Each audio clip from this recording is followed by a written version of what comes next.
इसको सदा वंदे हम श्री गुरु श्रीयुता पदकमलम श्री गुरु वैष्णवां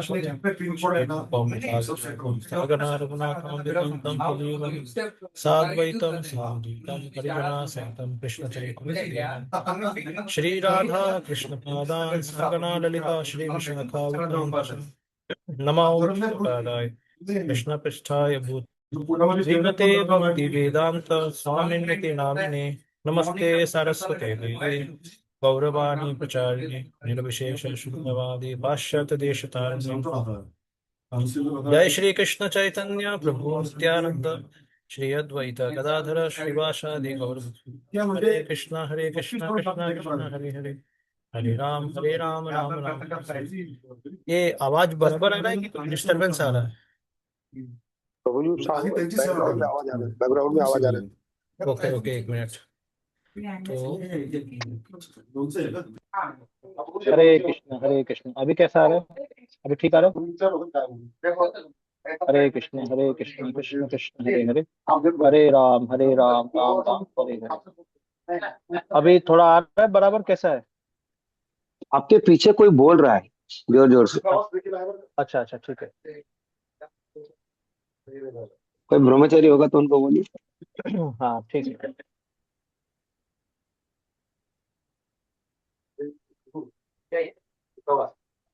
ओम नमो भगवते वासुदेवाय। ओम नमो भगवते वासुदेवाय। ओम नमो भगवते वासुदेवाय। नारायणं नमस्कृत्यं नरं चैव नरोत्तमं देवीं सरस्वतीं व्यासं ततो जयमुदीरये। नष्टप्रायेषु भद्रेषु नित्यं भागवत्सेवया भगवती उत्तमा श्लोके भक्तिर्भवति नैष्ठिकी। कृष्णाय वासुदेवाय देवकी नंदनाय च नन्दगोपकुमाराय गोविन्दाय नमो नमः।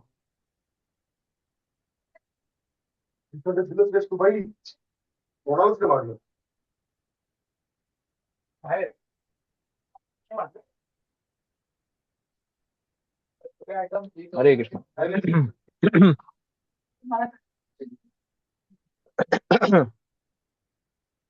ओके।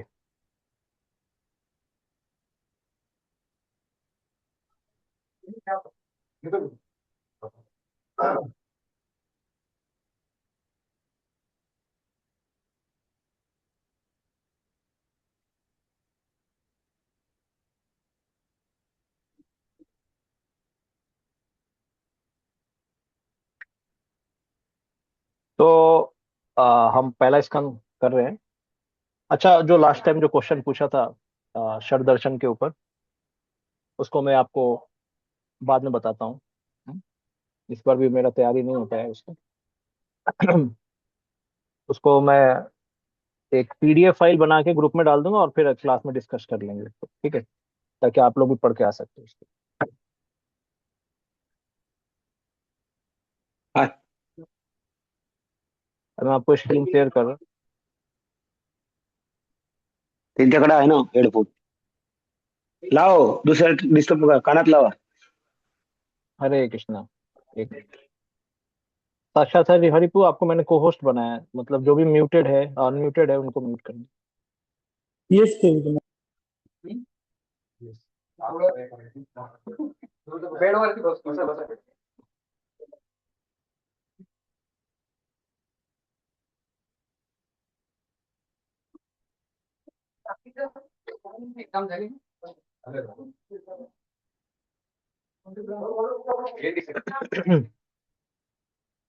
तो हम कर रहे थे कौन सा श्लोक? 10 ना, श्लोक नंबर 10 पे डिस्कशन चल रहा था, ठीक है? 10 पूरा हो गया था।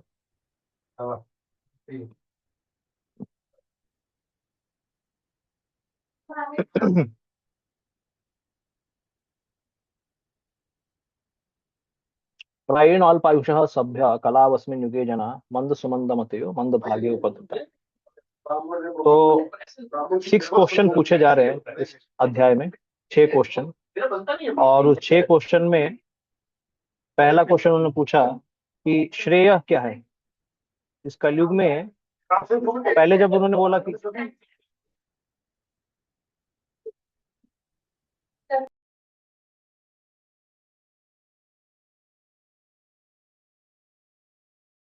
हरे कृष्ण।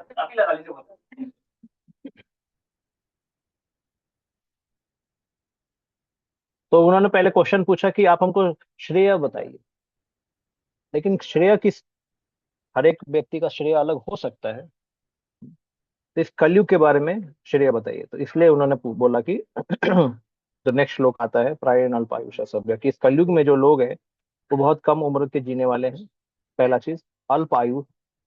फिर दूसरा क्या है? कला अस्मिन युगे जना मंद सुमंद मते। मंद है, मतलब बहुत ही स्लो है, स्लो है, और अंडरस्टैंडिंग बहुत ही उनकी कम है। सुमंद मतयो, एक तो आलसी है, और मति उनकी भी मंद है। एक तो आलसी होने का, दूसरा क्या, मति मंद का मतलब एक तो स्पिरिचुअलिटी को बहुत धीमे समझते हैं। इतनी फास्ट समझ नहीं सकते। प्रभुपाद, मैंने बताया था लास्ट टाइम कि इवन भगवत गीता जो कि एबीसीडी है, उसको भी समझना इस कलयुग में इतना आसान नहीं है। भगवत गीता एबीसीडी है, भले महाभारत बनाया गया था। स्त्री शूद्र द्विज बंधु नाम त्रयी ना श्रुति गोचरा, श्रुति को गोचर नहीं कर सकते ये तीन तरह के लोग, स्त्री, शूद्र और द्विज बंधु। इसीलिए वेदों को समझने के लिए इनिशिएशन इंपॉर्टेंट है स्पिरिचुअल मास्टर के द्वारा। तो पुराणों को, इतिहास को पढ़ने के लिए कोई भी पढ़ सकता है, उसके लिए कोई उतना बड़ा क्वालिफिकेशन नहीं चाहिए। लेकिन वेदों को पढ़ना है तो फिर उसको इनिशिएशन चाहिए। इसी तरीके से जैसे किसी को, अगर किसी विग्रह, जैसे इस कलयुग में हरिनाम को जपने के लिए इनिशिएशन नहीं चाहिए। हरिनाम हर एक कोई जप सकता है। लेकिन क्योंकि हम सभी भक्ति कर रहे हैं, लेकिन हमारे पुराने जन्म के जो बुरी आदत, हैबिट्स, उनके बुरे आदतें रहती हैं, हैबिट्स रहते हैं। इसलिए उस हैबिट्स को सही करने के लिए, उस पे, उसको रेगुलेट करने के लिए और उसको खत्म करने के लिए, बैड हैबिट्स को, डीटी वर्शिप इंपॉर्टेंट है, भगवान के विग्रह की पूजा, और उसके लिए इनिशिएशन दिया जाता है। तो हमारा जो वैष्णव संप्रदाय में इनिशिएशन है वो पंचरात्र इनिशिएशन है, वो वैदिक इनिशिएशन नहीं। वैदिक मतलब क्या होता है कि आपको ब्राह्मणिकल ट्रेनिंग भी दिया जाएगा वेद को पढ़ने का। तो हमको तो ऐसा ट्रेनिंग नहीं दिया जाता वेद को पढ़ने का। हम तो केवल मंत्र सीखते हैं डीटी वर्शिप के लिए, है कि नहीं? तो अभी जो है हमारा पंचरात्र में होता है, तो पंचरात्र के मेथड के अनुसार से आपको गुरु, वैष्णव गुरु आपको ब्राह्मण बनाते हैं। और आपको ब्राह्मण बनाने का मतलब, आपको प्रोसीजर देते हैं, आपके पाप को हरण करते हैं और बोलते हैं कि आप पालन करो इसको। तो धीरे धीरे करके आप में वो ब्राह्मणत्व डेवलप हो जाएगा। तो ये ब्राह्मण और जो वैदिक ब्राह्मण में क्या अंतर है? अंतर इतना ही है कि वैदिक ब्राह्मण को ट्रेनिंग है वेदों को पढ़ने का, उसको सही से उच्चारण, सही से उच्चारण करना बहुत इंपॉर्टेंट है। और ये जो ब्राह्मण है, इसको भले उतना अच्छा ट्रेनिंग नहीं है, उसने ट्रेनिंग नहीं लिया, लेकिन ये भी क्वालिफाइड है यज्ञ करने के लिए। क्वालिफिकेशन में अंतर नहीं होगा, चाहे वैदिक ब्राह्मण हो चाहे पंचरात्र का। लेकिन ट्रेनिंग में अंतर हो सकता है कि कोई अच्छे से जप सकता है, अच्छे मंत्र बोल सकता है, तो वैदिक यज्ञ कर सकता है। तो उसके अगर मंत्र ही नहीं ठीक से जपेगा तो यज्ञ क्या करेगा? तो इसलिए पंचरात्र को भी अगर ट्रेनिंग मिल जाए तो वो भी कर सकता है यज्ञ, ऐसा बताते हैं हमारे आचार्य, इस बात पर डिस्कशन करते हैं। तो ये है।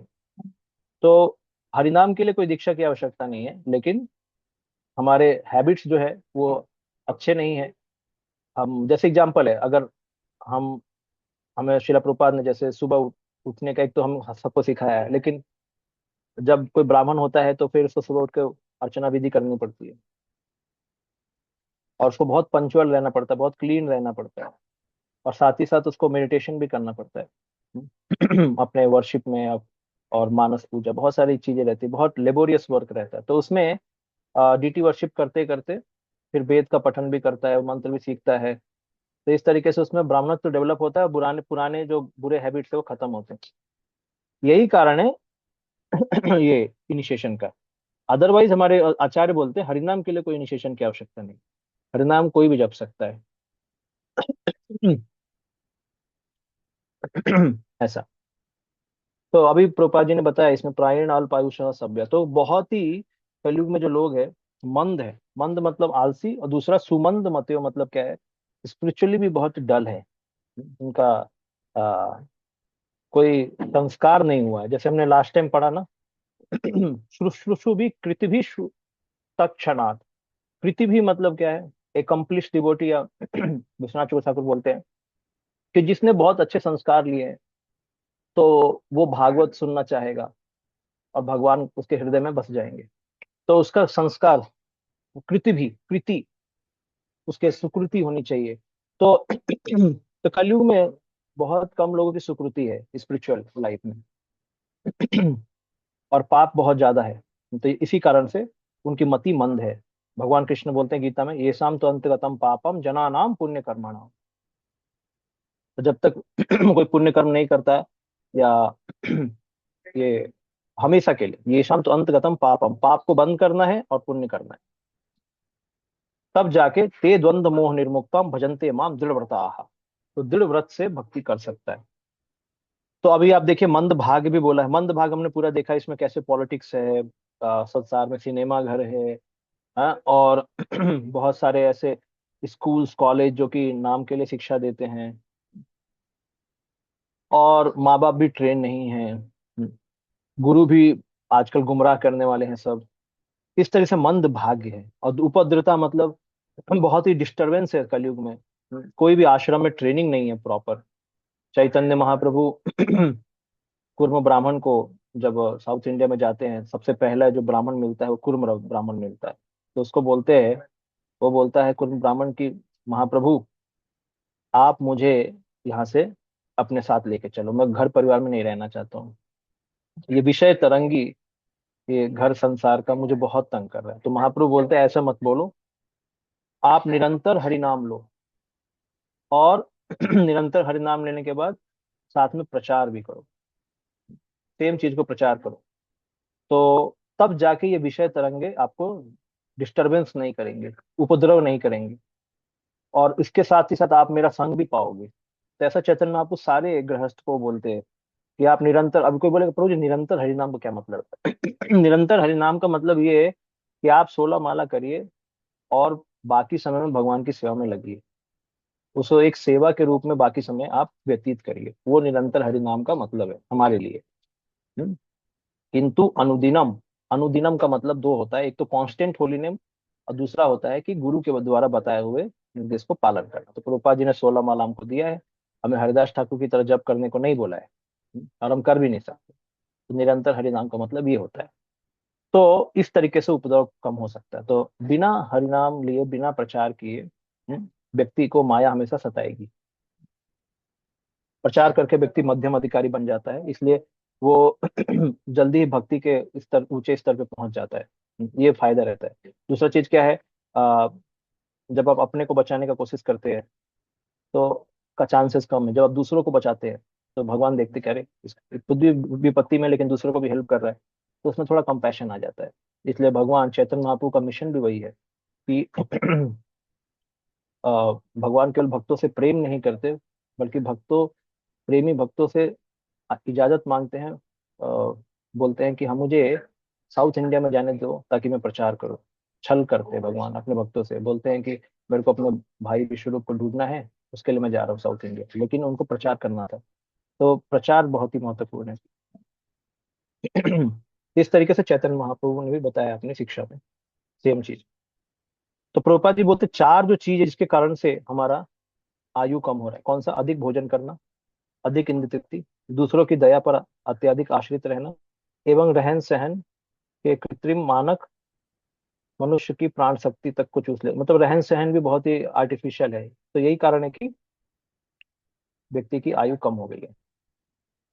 रहन सहन में आप समझ सकते हैं, जैसे मान लो हम फ्रिज यूज करते हैं, कूलर यूज करते हैं, एसी यूज करते हैं, बहुत आर्टिफिशियल है, गाड़ी यूज करते हैं, तो इससे भी हमारा उम्र कम हो जाता है। इसलिए नेचुरल, इसलिए प्रभुपाद का, इस्कॉन का एक उद्देश्य क्या है, natural living, to bring the members of society closer to the nature, ताकि उनकी आयु बढ़ाई जाए।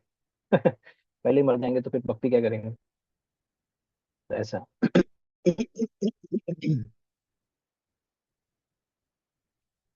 ओके, अभी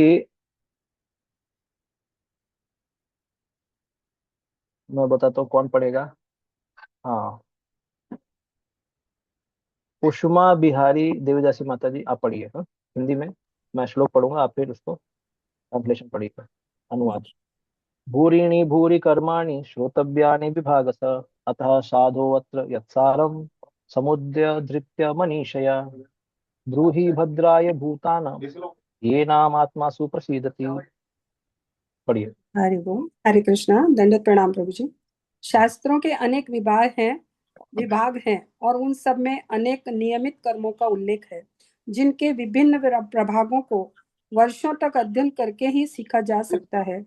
अतः हे साधु, कृपया आप इन समस्त शास्त्रों का सार चुनकर समस्त जीवों के कल्याण हेतु समझाएं, जिससे उस उपदेश से उनके हृदय पूरी तरह तुष्ट हो जाए। तात्पर्य भी पढ़ना है क्या प्रभु जी?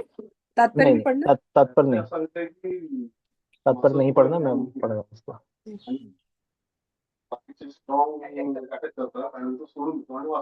ओके, तो अब ये दूसरा प्रश्न है, 11वां नंबर श्लोक। दूसरा प्रश्न क्या है कि सारे जो शास्त्र है उसका सार क्या है।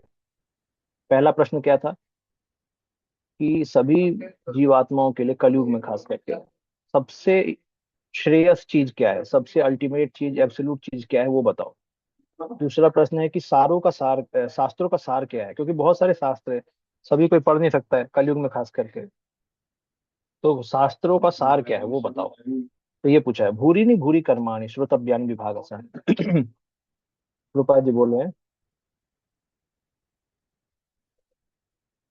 आत्मा अथवा स्व को पदार्थ तथा भौतिक तत्व से पृथक माना जाता है। इसका स्वरूप स्वभाव सह आध्यात्मिक है, अतः यह किसी भी परिणाम के भौतिक आयोजनों से तुष्ट नहीं होता। संपूर्ण शास्त्र तथा आध्यात्मिक उपदेश इसी आत्मा की तुष्टि के निमित्त हैं। विभिन्न कालों तथा विभिन्न स्थानों में नानाविध जीवों के लिए अनेक प्रकार के उपायों की संस्तुति की जाती है। फलस्वरूप प्रमाणिक शास्त्रों का संख्या अनगिनत है। कितनी संख्या है? अनगिनत है। इन शास्त्रों में विभिन्न विधियों तथा नियमित कर्मों का विधान है। तो इस कली काल में सामान्य जनता की पतित अवस्था को ध्यान में रखते हुए नैमिषारण्य के मुनियों ने श्री सूत गोस्वामी से अनुरोध किया कि वे इन समस्त शास्त्रों की सार कह सुनाएं, क्योंकि इस युग में पतित आत्माओं के लिए वर्णाश्रम पद्धति में इन विविध शास्त्रों के उपदेश को पढ़ना तथा समझ पाना संभव नहीं है। अभी आप आगे पढ़ने वाले हैं कि कैसे वेद व्यास जी ने शास्त्रों को, वेदों को, वेद जो है एक वेद, फिर बाद में उसको 4 वेद में बांट के हर एक वर्ण आश्रम के लिए कार्य नियोजित कर दिया कि आप ये करो वो करो। तो इवन उतना करने के बाद भी उनको पढ़ना आसान नहीं है, क्योंकि ये जो प्रश्न पूछा जा रहा है वेद व्यास जी के वेदों को बांटने के बाद ही पूछा जा रहा है। तो फिर भी क्वेश्चन पूछा जा रहा है कि इतने वेद पढ़ने के लिए समय नहीं हमारे पास, हम समझ भी नहीं सकते, उतना बुद्धि नहीं है। तो कैसे है, क्या करना चाहिए? मनुष्य को आध्यात्मिक स्तर तक उठाने के लिए वर्णाश्रम वाले समाज को सर्वोत्कृष्ट संस्था माना जाता था, किंतु कलयुग के कारण इन संस्थाओं के विधि विधान को पूरा कर पाना संभव नहीं रह गया है। यानी वर्णाश्रम जो भगवान ने बनाया था वही एक बेस्ट सिस्टम था, जिससे मनुष्य को जानवर के जो कार्य हैं या जानवर की आदतें हैं उससे ऊपर उठा के मनुष्य बनाया जाए, और फिर मनुष्य से उसको फिर इस संसार से निकाला जाए। तो वर्णाश्रम ये एक सिस्टम है। हमें पता है वर्ण 4 होते हैं। तो 4 वर्ण कौन कौन से हैं? ब्रह्मचारी, सॉरी, अब ब्राह्मण हो गया, ब्राह्मण, फिर क्षत्रिय, वैश्य, शूद्र, ये 4 वर्ण हो गए। आश्रम, ब्रह्मचारी, गृहस्थ, वानप्रस्थ और संन्यास। तो ये 4 + 4, 4 वर्ण 4 आश्रम है। ये वर्णाश्रम कहलाता है। लेकिन कलयुग में वो भी पॉसिबल नहीं है। न ही जन साधारण के लिए वर्णाश्रम संस्था द्वारा प्रतिपादित विधि के अनुसार अपने अपने परिवारों से संबंध विच्छेद कर पाना संभव है। सारा परिवेश विरोध से व्याप्त है। इस पर विचार करते हुए यह देखा जा सकता है कि इस युग में सामान्य जनों की आध्यात्मिक उत्थान अत्यंत कठिन है। ये क्या बताया जा रहा है? बहुत कठिन हो गया है, जिस कारण मुनियों ने इस विषय को श्री सूत गोस्वामी के समक्ष रखा। उसकी व्याख्या अगले श्लोक में की गई है।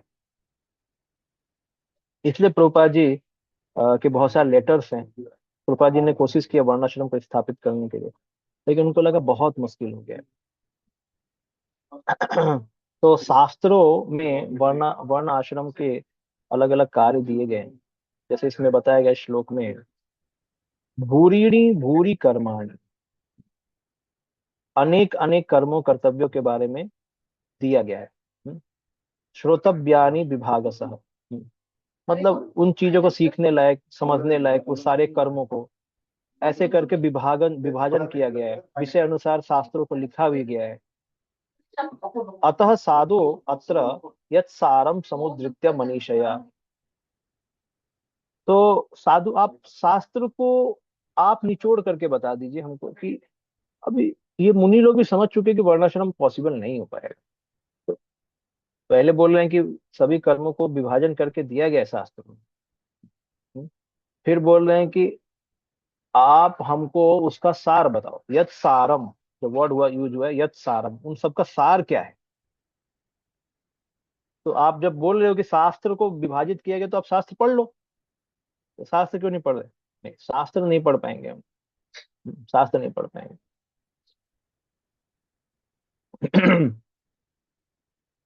तो विश्वनाथ चक्रवर्ती ठाकुर बोल रहे हैं इसमें,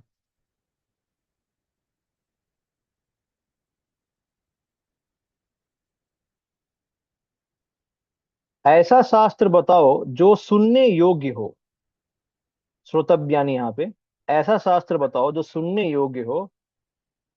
because they explain the many practices for attaining the highest goal, which themselves contain many actions by which our intelligence becomes satisfied.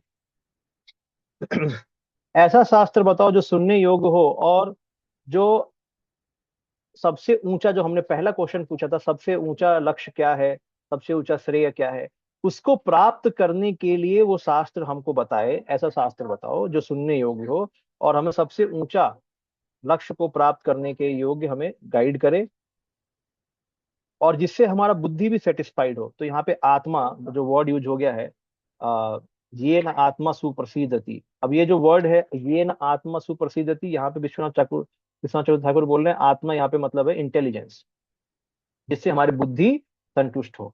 यही जो वर्ड आएगा आत्मा अगले अध्याय में, तो वहां पे आत्मा डायरेक्टली आत्मा को रेफर करेंगे। हम्म, तो ये उनका कहने का मतलब। अब प्रभुपाद जी तो हमने पढ़ लिया इसमें, कि प्रभुपाद जी बता रहे हैं कि किस तरीके से कलयुग में ये सब करना बहुत मुश्किल हो गया, इसलिए क्वेश्चन पूछा जा रहा है। ओके, नेक्स्ट आगे। एक और चीज है, ध्यान दीजिएगा, अ, शास्त्रों का सार क्या होना चाहिए? आपके हिसाब से क्या होना चाहिए शास्त्रों का सार? कौन बताएगा? शास्त्रों का सार क्या होना चाहिए? भगवान को पूरी तरह शरणागत होना प्रभु। हाँ, भगवान को पूरी तरह से शरणागत होना, बहुत अच्छा। और क्या? भगवान को पूरी तरह से जानकर उनके पूरी तरह से जानकर, भगवान को पूरी तरह जानकर उनके शरणागत होने कर अपनी स्वाभाविक स्थिति की स्थिति पर आकर उनकी सेवा करना। पूरी तरह से जानना तो भगवान को संभव नहीं है। जितना भी जान गया से, उसको सरेंडर कर देना चाहिए। जानना तो पूरा मुश्किल है, शास्त्र भी नहीं समझ पाते भगवान को। हाँ ठीक है, और उनको सरेंडर कर देना अपनी स्वाभाविक स्थिति में आके, ठीक है। तो हाँ, ये जानकर कि हम दास हैं। यस, और क्या? और कौन बोलेगा? और धर्म कोई? की स्थापना, धर्म की स्थापना समाज में करना, धर्म की स्थापना। शास्त्रों का सार है धर्म की स्थापना करना। ओके, धर्म की स्थापना कर दिया, ठीक है। तो सार अगर वो हो गया और मैं धर्म पालन ही नहीं कर पा रहा, तो फिर मेरा क्या होगा? यस, वाल्मीकि प्रभु, वाल्मीकि सेवा प्रभु। हरे कृष्ण भगवान प्रणाम। हम्म, भगवान से मुझे प्रेम करके प्रेम का आदान प्रदान करना, उनकी सेवा करना। हाँ, प्रेम का आदान प्रदान करना, भगवान से प्रेम का आदान प्रदान करना। तो वो क्या संभव है? कर सकते हैं क्या हम बिना शास्त्र पढ़े, मतलब बिना बिना स्कॉलर बने? हो सकता है कि ये सब? नहीं प्रभु जी, बिना पढ़े तो नहीं है। प्रेमा भक्ति, भक्ति हाँ करना। हाँ, प्रेमा प्रेमा भक्ति से भगवान को समर्पित होना। या उनकी सेवा करना प्रेमा भक्ति प्रभु से। जी, हम्म प्रभु जी, बिना शास्त्र पढ़े भी तो जैसे आप चैतन्य चेतामृत देखते हैं कि जो मछुआरा था वह चैतन्य महाप्रभु को स्पर्श करते ही प्रेम प्राप्त कर लिया। तो वो हाँ। कहाँ शास्त्र पढ़ा था? वो कृपा से तो हो हम गया। ऐसे शुद्ध भक्तों के संपर्क में आ जाएंगे तो हम भी प्रेम प्राप्त कर सकते बिना शास्त्र पढ़े भी। हाँ, लेकिन ऐसा होगा नहीं। अभी हमको प्रभुपाद जी ने, शुद्ध भक्ति थे, उन्होंने हमको पुस्तक लिख के दिया, एटलीस्ट उतना तो पढ़ना चाहिए हमको। तो अभी वो कृपा सिद्धि किसी को मिल गया तो मिल गया, लेकिन आचार्यगण बोलते हैं कि हमें कृपा सिद्धि को अपना मार्ग नहीं बनाना चाहिए। वो किसी साधु को कृपा करने का है तो कर देंगे, लेकिन उसको मार्ग नहीं बनाना है कि हमें भी वैसा ही कुछ नहीं करना है, कुछ पढ़ना नहीं, कोई आके कृपा देगा तभी हम आगे चले, ऐसा नहीं। तो शास्त्रों का सार यही होना चाहिए कि भक्ति करें, कि आगे चल के हमें पता लगेगा। क्योंकि तो इसीलिए प्रभुपाद जी इस तात्पर्य में बोल रहे हैं कि समस्त संपूर्ण शास्त्र तथा आध्यात्मिक उपदेश उसी आत्मा के तुष्टि के निमित्त है। आत्मा की तुष्टि होनी चाहिए। तो वो जो आगे के चैप्टर में श्लोक आने वाला है, सवय पुंसा परो धर्मो यतो भक्ति रधोक्षज अहेतु की अप्रतिहत ये ना आत्मा सुप्रसिद्धति। जो आत्मा को सुप्रसिद्धति करने वाली जो चीज है, वो सबसे बड़ा धर्म है, और शास्त्रों के द्वारा उस धर्म की स्थापना की जानी चाहिए, जिससे आत्मा संतुष्ट हो जाए। तो अभी हम समझ रहे हैं कि वर्णाश्रम सिस्टम के द्वारा आपको धीरे धीरे नियम कानून को पालन करके उठाया जाएगा, अल्टीमेटली आत्मा के स्तर पर, फिर आत्मा के बाद उसको भक्ति में डाला जाएगा। आत्मा के स्तर पर उठ गया, फिर अब अच्छे से भक्ति करेगा। लेकिन अभी वर्णाश्रम सिस्टम ही नहीं है, तो क्या हम वहां तक उठ सकते हैं कि नहीं उठ सकते, आत्मा के स्तर तक, और फिर भगवान की भक्ति कर सकते हैं कि नहीं कर सकते? तो इसलिए जब हमें लक्ष्य पता है तो अब उसके लिए शॉर्टकट देना पड़ेगा। तो शॉर्टकट पता होना चाहिए, इसलिए ये क्वेश्चन यहाँ पे इसलिए पूछा जा रहा है कि भाई इतने सारे शास्त्र पढ़ेंगे, इतने नियम पालन करेंगे, कलयुग में पॉसिबल नहीं है, तो फिर कैसे किया जाए? तो अब जो सूत गोस्वामी है, अब देखिए जो शास्त्र का ज्ञाता है वही बता सकता है ना ये, है ना। और तो जो केवल जैसे मान लो कोई पीएचडी पढ़ा है और उससे कुछ पूछेंगे क्वेश्चन 12वीं क्लास का है या ग्रेजुएशन का, तो कुछ बता सकता है, लेकिन कोई फर्स्ट सेकंड क्लास में तो कैसे बताएगा? सूत गोस्वामी बहुत बड़े ये परमहंस है, तो वो इसका आंसर करेंगे क्योंकि उन्होंने सुना है सुखदेव गोस्वामी से। सुत जानासि भद्रम ते भगवान सात्वतां पति देवक्यां देवक्यां वसुदेवस्य वासुदेवस्य जातो जातो यस्य च यस्य च कृपया। कीर्तया। पढ़िए।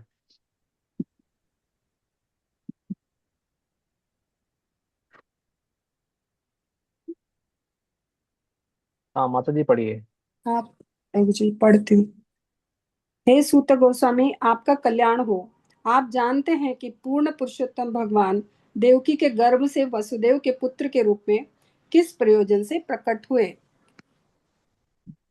हम्म अब यहाँ पे तीसरा प्रश्न पूछा जा रहा है कि भगवान कृष्ण देवकी के गर्भ में और वासुदेव के पुत्र बन के क्यों प्रकट हुए। तो ये जो क्वेश्चन है द्वापर युग के अंत में है ना। तो द्वापर युग के अंत में कलयुग का संध्या चल रहा है उस समय, संध्या के टाइम पे ये सब क्वेश्चन प्रश्न पूछा जा रहा है, ठीक है। बेसिकली 5000 साल। तो उस समय भगवान कृष्ण कुछ समय पहले थे वहां पे और फिर निकल गए। तो अब भगवान के बारे में प्रश्न किया जा रहा है कि वो देवकी के घर में क्यों प्रकट हुए। तीसरा प्रश्न। देखिए एक चीज याद रखना, अभी आगे भी आने वाला है कि ये जितने भी संत महात्मा हैं, अ, जैसे कई बार लोगों के भलाई के बारे में सोचते सोचते व्यक्ति भगवान का गुणगान करना बंद कर देता है। तो ऐसा नहीं होना चाहिए। भगवान के गुणगान से ही लोगों की भलाई होगी।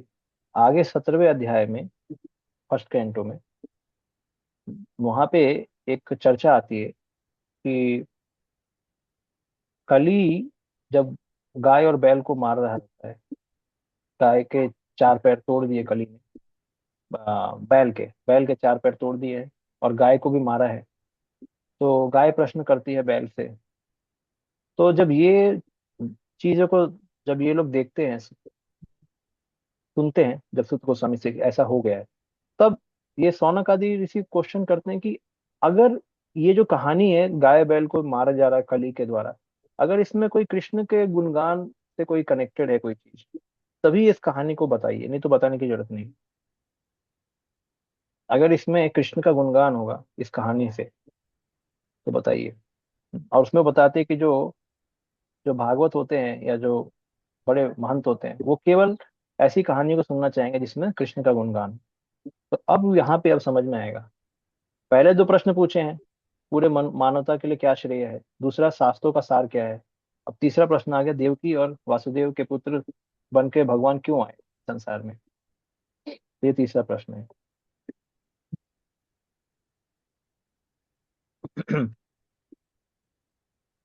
तो अभी इसमें सूत गोस्वामी को इस श्लोक में सूत जानासी भद्रम ते, भद्रम मतलब उनको आशीर्वाद भी दे रहे हैं, तो ये बीच बीच में आशीर्वाद भी देते रहते हैं कि हे सूत गोस्वामी, आपका भद्र हो, आपको आशीर्वाद दिए देते हैं हम लोग। क्योंकि एक चीज समझना चाहिए, सूत जो है, आ, ये सूत है, ये होते हैं जनरली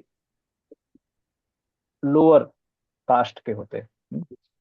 इनका वर्ण नीचे होता है, और ये ब्राह्मण है, तो ब्राह्मण सभी सुन रहे हैं लोअर कास्ट वाले व्यक्ति से। तो एक तरीके से वर्ण के हिसाब से देखा जाए तो ये लोग सीनियर है, तो ये लोग दे सकते हैं आशीर्वाद। तो इसलिए बोले भद्रम थे, आपका भद्र हो, भद्र हो। आगे बोल रहे हैं, तो इसमें विश्वनाथ ठाकुर बोल रहे हैं कि ये बहुत ही उत्सुकता से इन्होंने उनको ब्लेसिंग्स दिया है। विष्णु, विष्णु को क्या बोला जाता है, विष्णु इज कॉल्ड सातवतान। विष्णु इज कॉल्ड सातवतान क्योंकि because he possesses all the devotees as his expansion. जैसे आपने देखा है कई बार ये जो वर्ड होता है सात्वत, सात्वत मतलब क्या, भक्त को बोलते हैं, भक्त को सात्वत बोलते हैं। सात्वतान मतलब जो सात्वता को जो रखता हो, जैसे भग मतलब ये ऐश्वर्य, भगवान मतलब जो ऐश्वर्य को रखता है, ऐश्वर्य से परिपूर्ण है, तो जो भक्तों को रखता है उसको सात्वतान बोला है, तो भगवान को सात्वतान बोला गया है। और द फॉलोअर ऑफ विष्णु को बोला जाता है सात्वताज, मतलब भक्तों को। तो यहाँ पे जो वर्ड यूज हुआ है, सूत जानासी भद्रम ते भगवान सात्वताम पति ही, पति मतलब कंट्रोलर, प्रोटेक्टर, जो प्रोटेक्ट करता है, बचाता है, या उनको रखवाली करता है। तो सात्वताम पति है भगवान, भक्तों के पति हैं। देवक्याम वासुदेवस्य जातो यस्य चिकीर्षया, किस कारण से, क्या उनकी इच्छा थी कि वो यहाँ पे अवतरण किए। जातो, जातो मतलब जैसे जन्म ले लिया, वैसे भगवान जन्म नहीं लेते हैं, हाँ? लेकिन वर्ड यूज आया है जातो, गीता में भी वर्ड यूज आता है जात। संभवामी कई बार भगवान बोलते हैं, आत्म माया, अपनी माया के द्वारा जन्म लेते हैं। तो देवक्याम, देवक्याम वासुदेव जातो, ये कुंती महारानी के प्रेयर में भी आता है, कि भगवान आपने देवकी और वासुदेव के गर्भ से जन्म लिया है। आप अजात, आप जन्म नहीं लेते हैं लेकिन फिर भी जन्म लेते हैं। तो ये भी एक बिल्डरमेंट एक तरीके का, कि भगवान जन्म लेते हैं, नहीं भी लेते हैं, ऐसा कैसे। तो जो भक्त है वो समझ जाता है, जो अभक्त है उसको नहीं समझ में आता है कि भगवान जन्म लेते हैं तो अपनी अंतरंगा शक्ति के द्वारा जन्म लेते हैं, मतलब उनके द्वारा अपने शरीर में बदलाव करते हैं। जनरली लोग क्या सोचते हैं, जो मायावाद ज्ञान रखते हैं या इम्पर्सनलिज्म, कि ब्राह्मण में कोई अंतर होता नहीं है, तो भगवान का शरीर बदलता क्यों, बदलना नहीं चाहिए, क्योंकि अगर उनका शरीर ब्राह्मण का है तो बदलना नहीं चाहिए। लेकिन हमें समझना चाहिए कि ब्राह्मण से ऊपर भगवान की स्वरूप शक्ति है, और वो स्वरूप शक्ति क्या है, आध्यात्मिक है। तो जैसे यहाँ पे सब कुछ बदलता है, भगवान अपनी इच्छा से वो भी बदल सकते हैं। भगवान का शरीर कभी छोटा होता है, फिर धीरे धीरे बड़ा होता रहता है। हम्म? और हमारा शरीर भी छोटा बड़ा होता है, लेकिन हमारा शरीर महामाया का बना है, और उनका शरीर इंटरनल स्वरूप शक्ति है, आत्म माया। तो फिर इसलिए जो ब्रह्म ज्ञानी होते हैं वो कंफ्यूज हो जाते हैं, फिर वो अल्टीमेटली कंक्लूड करते हैं कि इनका शरीर भी माया का ही बना है, महामाया का। तो ये अपराध हो जाता है। इसलिए क्वेश्चन आ गया है कि देवकी के वासुदेव के गर्भ में क्यों उत्पन्न हुए, क्या कारण है। यही विश्वनाथ ठाकुर ये बोल रहे हैं इसमें, कुंती महारानी का प्रेयर के बारे में बता रहे हैं। सेम भवे अस्मिन् क्लिश्यमानानाम अविद्या काम कर्म भी श्रवण स्मरण हान श्रवण स्मरण अर्हाणि करिष्यन इति केचन। तो बताया गया है इसमें कि भगवान के अवतरण के कुंती महारानी चार पांच रीजन भी देती है क्यों भगवान आते हैं। इवन अर्जुन भी 7वें अध्याय में, इसी में भागवत में प्रार्थना करते हैं। जब अश्वत्थामा उनके ऊपर ब्रह्मास्त्र छोड़ता है तो अर्जुन भी ऑलमोस्ट जैसे जैसे माँ वैसा बेटा, almost similar kind of players है अर्जुन के और कुंती के। कुंती 8वें अध्याय में करती है प्रेयर और अर्जुन 7वें अध्याय में प्रेयर करते हैं इसी पहले स्कंद के। तो उसमें कुंती महारानी बताती है भवे अस्मिन क्लिष्ट माना अविद्या काम कर्म भी, कि कई लोग बोलते हैं कि भगवान आप आए हैं इसलिए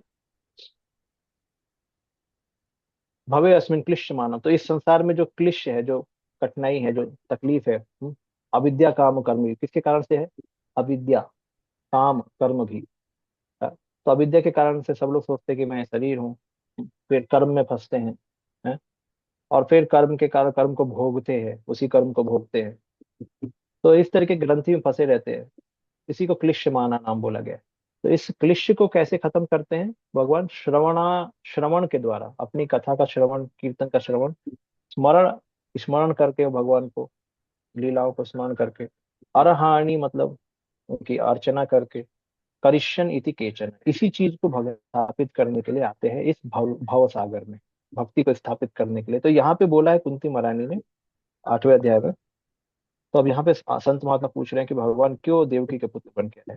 ठीक है, अब आगे चलते हैं। तो हम्म,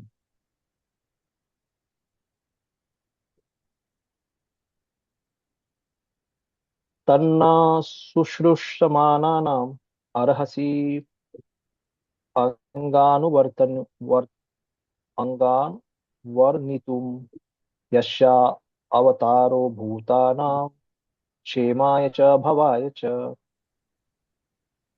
हे सुत गोस्वामी, हम भगवान तथा उनके अवतारों के विषय में जानने के लिए उत्सुक हैं। कृपया हमें पूर्ववर्ती आचार्यों द्वारा दिए गए उपदेशों को बताइए, क्योंकि उनके वाचन, श्रवण तथा कहने सुनने दोनों से ही मनुष्य का उत्कर्ष होता है। हम्म अभी देखिए, ये जो भी क्वेश्चन बदल रहा है कथा में, मतलब कथा सुनने की लालसा सुत गोस्वामी के प्रति को बोला जा रहा है कि हमें कथा सुनने। तो यहाँ पे अब वो आ गया है, तन्ना शुश्रूषमाणानाम अर्हसि अंग अनुवर्णितुम। तो पूर्ववर्ती आचार्यों के अनुगमन करते हुए व्याख्या करने के लिए। तो ये भी इम्पोर्टेंट है कि परंपरा में व्याख्या करिए, हमें डायरेक्टली 10th कैंटो मत लेके जाइए। हैं? परंपरा में तो हमने शुरू में डिस्कस किया है कि प्रभुपाद क्या चाहते हैं भागवतम सुनने के, स्टेप बाय स्टेप, क्रमशः, पहला स्कंद, दूसरा स्कंद। तो परंपरा में भी कि आचार्यों ने कैसे समझाया उसके हिसाब से हमको बताइए। आपने जो सुना है सही आचार्यों से, उसके उसके अनुसार हमको बताइए। तो इसलिए वर्ड यूज हुआ है अनुवर्णितुम, अनुवर्णितुम। अच्छा, अंग कभी कभी बहुत ही पर्सनल यूज किया जाता है। अंग मतलब जैसे हमारा अंग है, हमारा कुछ, जैसे कई लोग बोलते हैं ना बेटा, बेटा बोलते हैं ना, बेटी बेटा। तो बेटा मतलब क्या है? वत्स बोलता है गुरु, वत्स। तो अंग भी बहुत ही पर्सनल होता है संस्कृत में। अंग अपना, मेरा अंग है वो, मेरा बॉडली पार्ट है, ऐसा। जैसे बेटा कौन बोलता है? बेटा मतलब वो ऑलमोस्ट, बेटे का दो मतलब है कि बेटे जैसा है वो, या खुद का बेटा है, ऐसा। जैसे माता हम बोलते हैं, माता मतलब क्या होता है? माता खुद की माता या माता जैसी है। मातृवत, वत मतलब माता जैसी, या माता खुद की। तो अंग भी वैसे वर्ड यूज होता है, अंग, कि मेरे अंग है। तो यहाँ पे उनको पर्सनल बुलाया जा रहा है कि हे अंग। हाँ? तो हमको ऐसा भगवान की कथाओं के बारे में बताइए,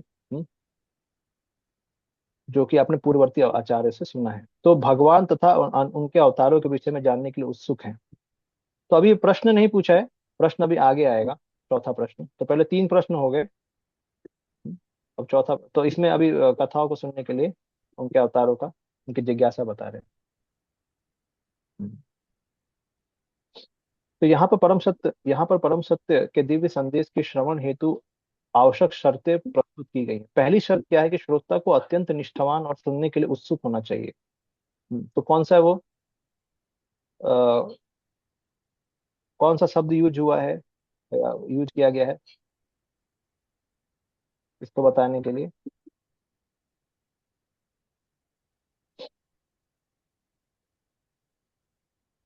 हम्म, ऑडियंस। अनुवर्णितुम। हाँ हाँ, अनुवर्णितम तो वो तो वो है हो गया प्रभु जी, परंपरा में। सुश्रुषु सुषुमा। हाँ, यस। तो ये है श्रुति। सुषुष्माणानाम, सुषुष्माणानाम, जो यत्न कर रहे हैं कथा सुनने के लिए। शुश्रु, सुनने, तो यत्न करना कथा। भागवतम के उस दूसरे वाले श्लोक में क्या बोला है? पृथ्वी शुश्रूषु भी तत्क्षणात्, उधर भी यही बोला है? तो जिसको सुनने की इच्छा हो और वो अटेंटिव सुनना चाहता है, ध्यान पूर्वक सुनना चाहता है, सबमिशन के साथ सुनना चाहता है, विनम्रता के साथ सुनना चाहता है, तो वो सब इसमें आ जाता है। तो इसमें शुश्रूषु माना ना हमें सिंपल सुनना नहीं है, इसमें सेवा भाव के साथ सुनना, अटेंशन के साथ सुनना इसमें इंक्लूडेड है। यत्न करके सुनना, तो इसलिए बोला गया जो जो प्रयत्नशील है, का मतलब यही है कि जो प्रयत्न करके सुनना चाहता है, समझना चाहता है। तो पहली शर्त वो है कि अत्यंत निष्ठावान और सुनने को उत्सुक होना चाहिए। ठीक है, इसीलिए आप देखिए कथा वहीं पे बोलना चाहिए जो लोग सुनने के लिए इच्छुक है। कई लोग टाइम पास के लिए आते हैं, उधर कथा बोलने का मतलब नहीं है। तो कथा बोलना, और उससे फायदा क्या होगा, किसको होगा फायदा? जो सुनेगा ठीक से। दूसरा शर्त क्या है? तो ये अनुवर्तन, अनुवर्णितुम, तो पहला शर्त ये है वर्णितुम। सुषुष्माणा, ये पहला शर्त है। दूसरा क्या है? अनुवर्णितुम, तो ये परंपरा में होना चाहिए। वक्ता मान्य आचार्य की शिष्य परंपरा में हो। जो लोग भौतिकता में लिप्त रहते हैं वे परमेश्वर के दिव्य संदेश को नहीं समझ पाते। प्रामाणिक गुरु के निर्देशन में। टान टाटा करते। हाँ लाइट नहीं है ना? लाइट हाँ, डाली का? बंद कर। एक मिनट म्यूट कर लीजिए। एक नीचे और चैनल। आगे। जो लोग भौतिकता में लिप्त रहते हुए परमेश्वर के दिव्य संदेश को समझ नहीं पाते, प्रामाणिक गुरु के निर्देशन में मनुष्य धीरे धीरे शुद्ध होता है।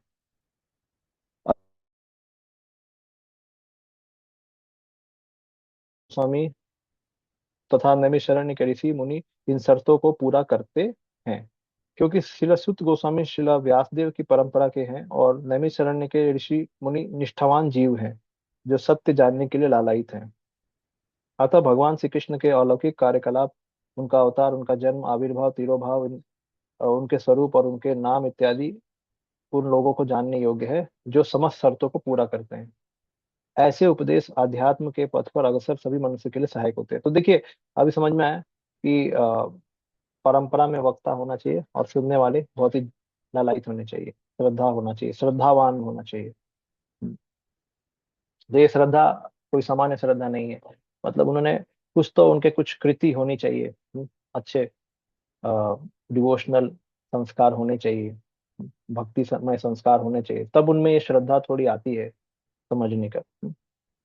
आपन्नम संस्कृतिम घोराम यन्ना विवशो गृणन ततः सद्यो विमुच्येत यद बिभेति स्वयं भयम। पढ़िए। जन्म तथा मृत्यु के जाल में उलझे हुए जीव यदि अनजाने में भी कृष्ण के पवित्र नाम का उच्चारण करते हैं तो तुरंत मुक्त हो जाते हैं, क्योंकि साक्षात भय भी इससे यानी नाम से भयभीत रहता है। हम्म, देखिए,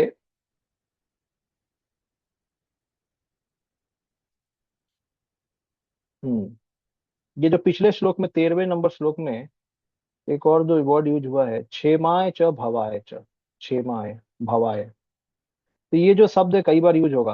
हम्म, क्षेमाय च भवाय च। तो क्षेमाय का मतलब क्या है? मुक्ति, इस संसार से मुक्ति पाना।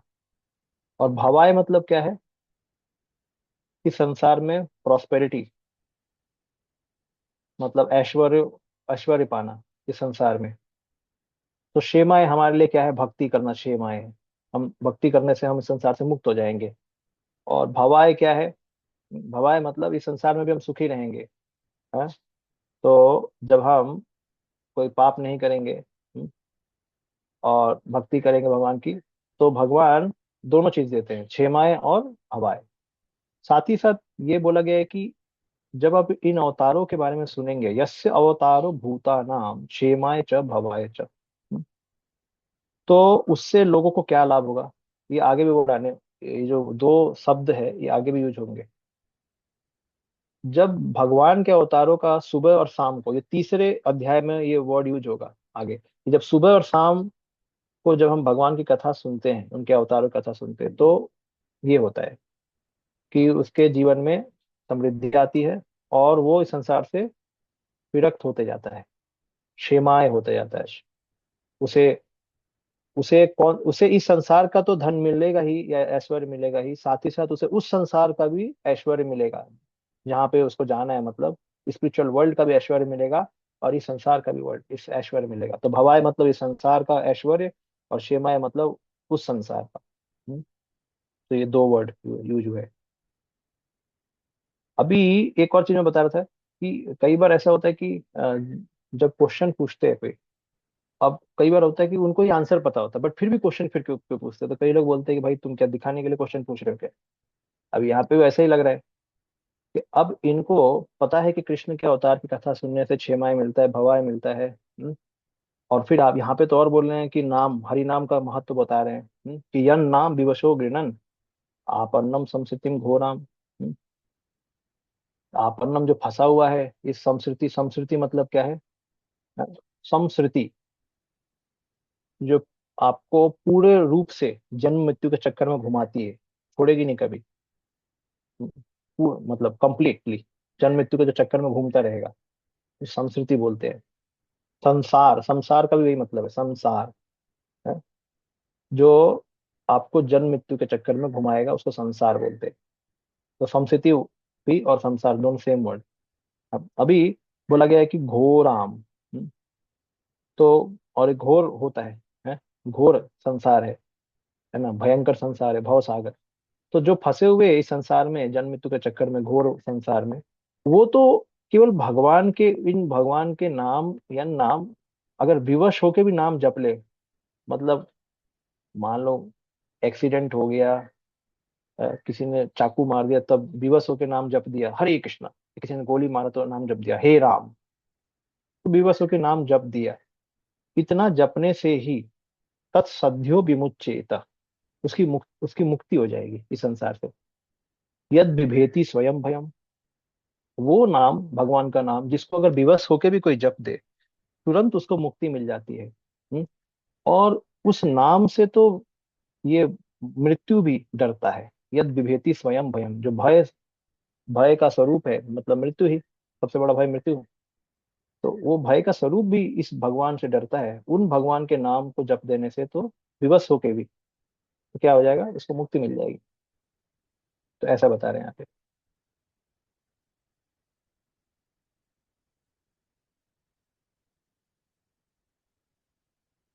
वासुदेव तथा वासुदेव अथवा पूर्ण पुरुषोत्तम भगवान कृष्ण सभी के परम नियंता है।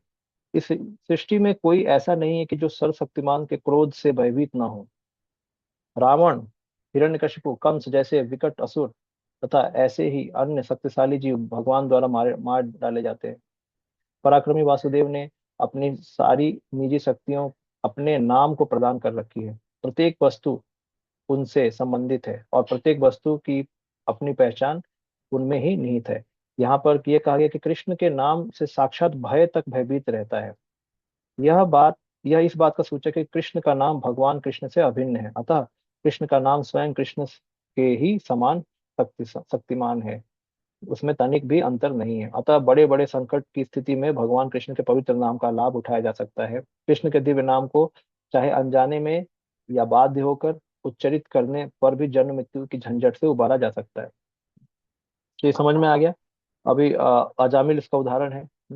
6वें स्कंद में इसको और अच्छे से प्रतिपादित किया जाएगा कि वो भगवान का नाम, तो ये किस भगवान की कथा सुनना चाहते हैं, उनके किस भगवान के अवतार के बारे में बात कर रहे पिछले श्लोक में। जिन भगवान के नाम सुनने मात्र से भय भी, जो भय पुरुष है वो भी डर जाता है, और किसी को मुक्ति तुरंत मिल जाती है। संसार से मुक्ति मिल जाती है। तो उस भगवान के बारे में सुनना चाहते हैं।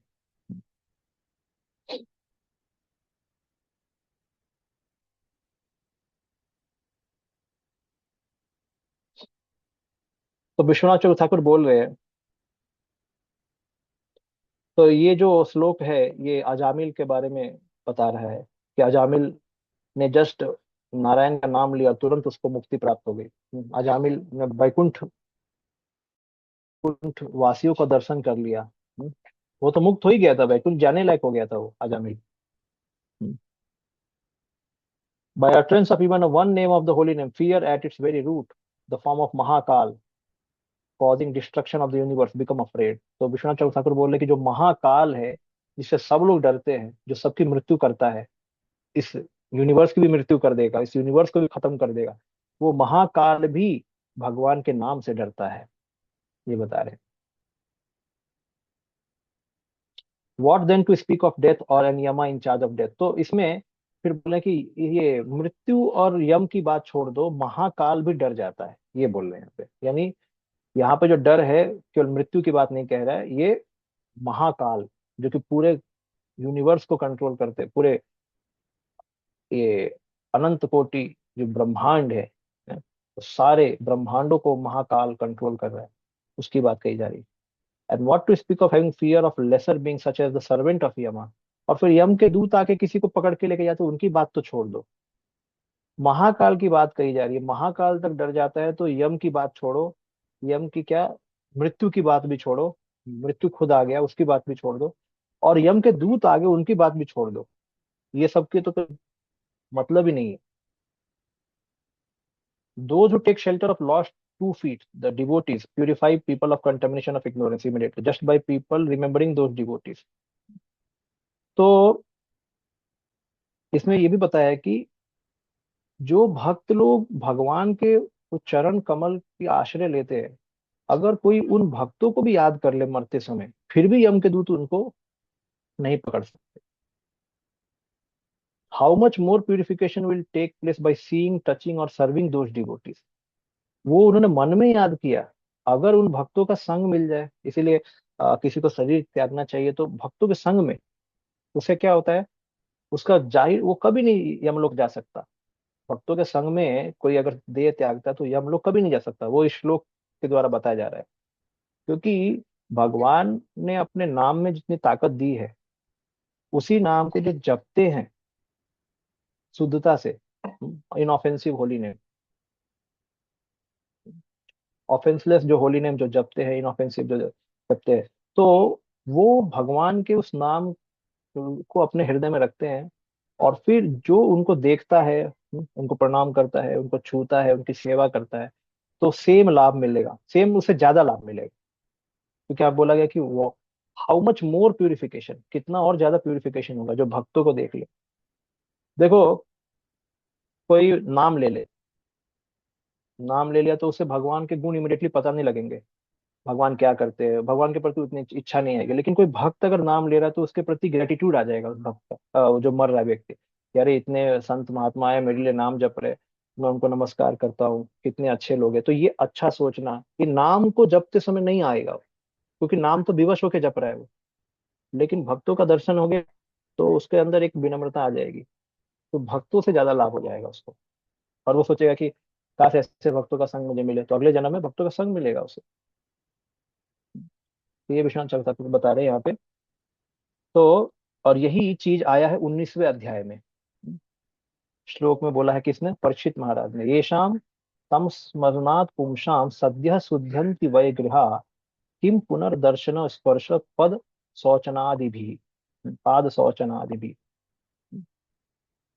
शौच आसनादि भी। तो इसमें बताया गया कि जब परीक्षित महाराज सभी से पूछ रहे थे कि अब मेरी मृत्यु आ गई है, 7 दिन में मरने वाला हूं, तो मुझे क्या करना चाहिए, तब उस समय जब सुखदेव गोस्वामी प्रकट होते हैं, वहां आते हैं, तब वो ये श्लोक बोलते हैं, क्या बोलते हैं, येषाम सम स्मरणात् पुंसाम, केवल आपको स्मरण करने से, सद्या शुद्ध्यंति वै गृहा, हमारे घर प्यूरिफाई हो जाते हैं, आपको केवल स्मरण कर लिया तो हमारे घर शुद्ध हो जाते हैं। किम पुनर्दर्शन स्पर्श, फिर अगर आपका दर्शन हो जाए, स्मरण करने से ये हो गया, दर्शन हो जाए, आपको स्पर्श कर दिया जाए, या आपके पाद को थोड़ा धो लिया जाए, आपके पैरों को धोया जाए, और आपको बिठाया जाए, आसन दिया जाए, तो फिर हमारे घर में क्या नहीं हो जाएगा। आपको स्मरण करके हमारा घर शुद्ध हो जाता है, तो आपको आपके पाद प्रक्षालन कर दिया जाए, आपको बिठा दिया जाए, आपको दर्शन ले लिया जाए, आपका स्पर्श कर लिया जाए, तो क्या नहीं होगा। तो ये विश्वनाथ चक्रवर्ती ठाकुर बताते हैं ऐसा। और ये बोलते हैं कि ये समझा जाता है कि जो गंगा का पानी है, वो गंगा का पानी को कोई छूता है तो भाई उसको प्यूरिफिकेशन मिलता है, लेकिन वैष्णव तो वो है कि जिनको केवल स्मरण करने से भी शुद्धि हो जाती है। आप देख सकते हैं वैष्णव और विष्णु के जो प्रभाव है काफी सिमिलर है। जैसे नाम को स्मरण करना, नाम का जपन, उसी तरह वैष्णव को स्मरण करना, उनके नाम को बोलना। जैसे हम बोलते हैं जय प्रभुपाद, जय प्रभुपाद, तो ये प्रभुपाद कोई साधारण नाम नहीं है, ये शुद्ध भक्त है प्रभुपाद। आप ऊपर जाएंगे तो आपसे पूछा जाएगा कि कहाँ से आए हम, प्रभुपाद भक्तिवेदांत स्वामी प्रभुपाद के मिशन से आए हैं। आपको बताना पड़ेगा आपका परिचय। अगर आप बोलेंगे हमारा नाम कृष्णदास है, कौन, बहुत सारे कृष्णदास हैं, कौन से तुम कृष्णदास है, कौन सी परंपरा में, तो शिला प्रभुपाद का नाम लेना पड़ेगा। Otherwise, there would be contradiction to the statement mukti svad darshanad eva na jane snan janam phala. Liberation comes from seeing you. I do not know the result of taking bath.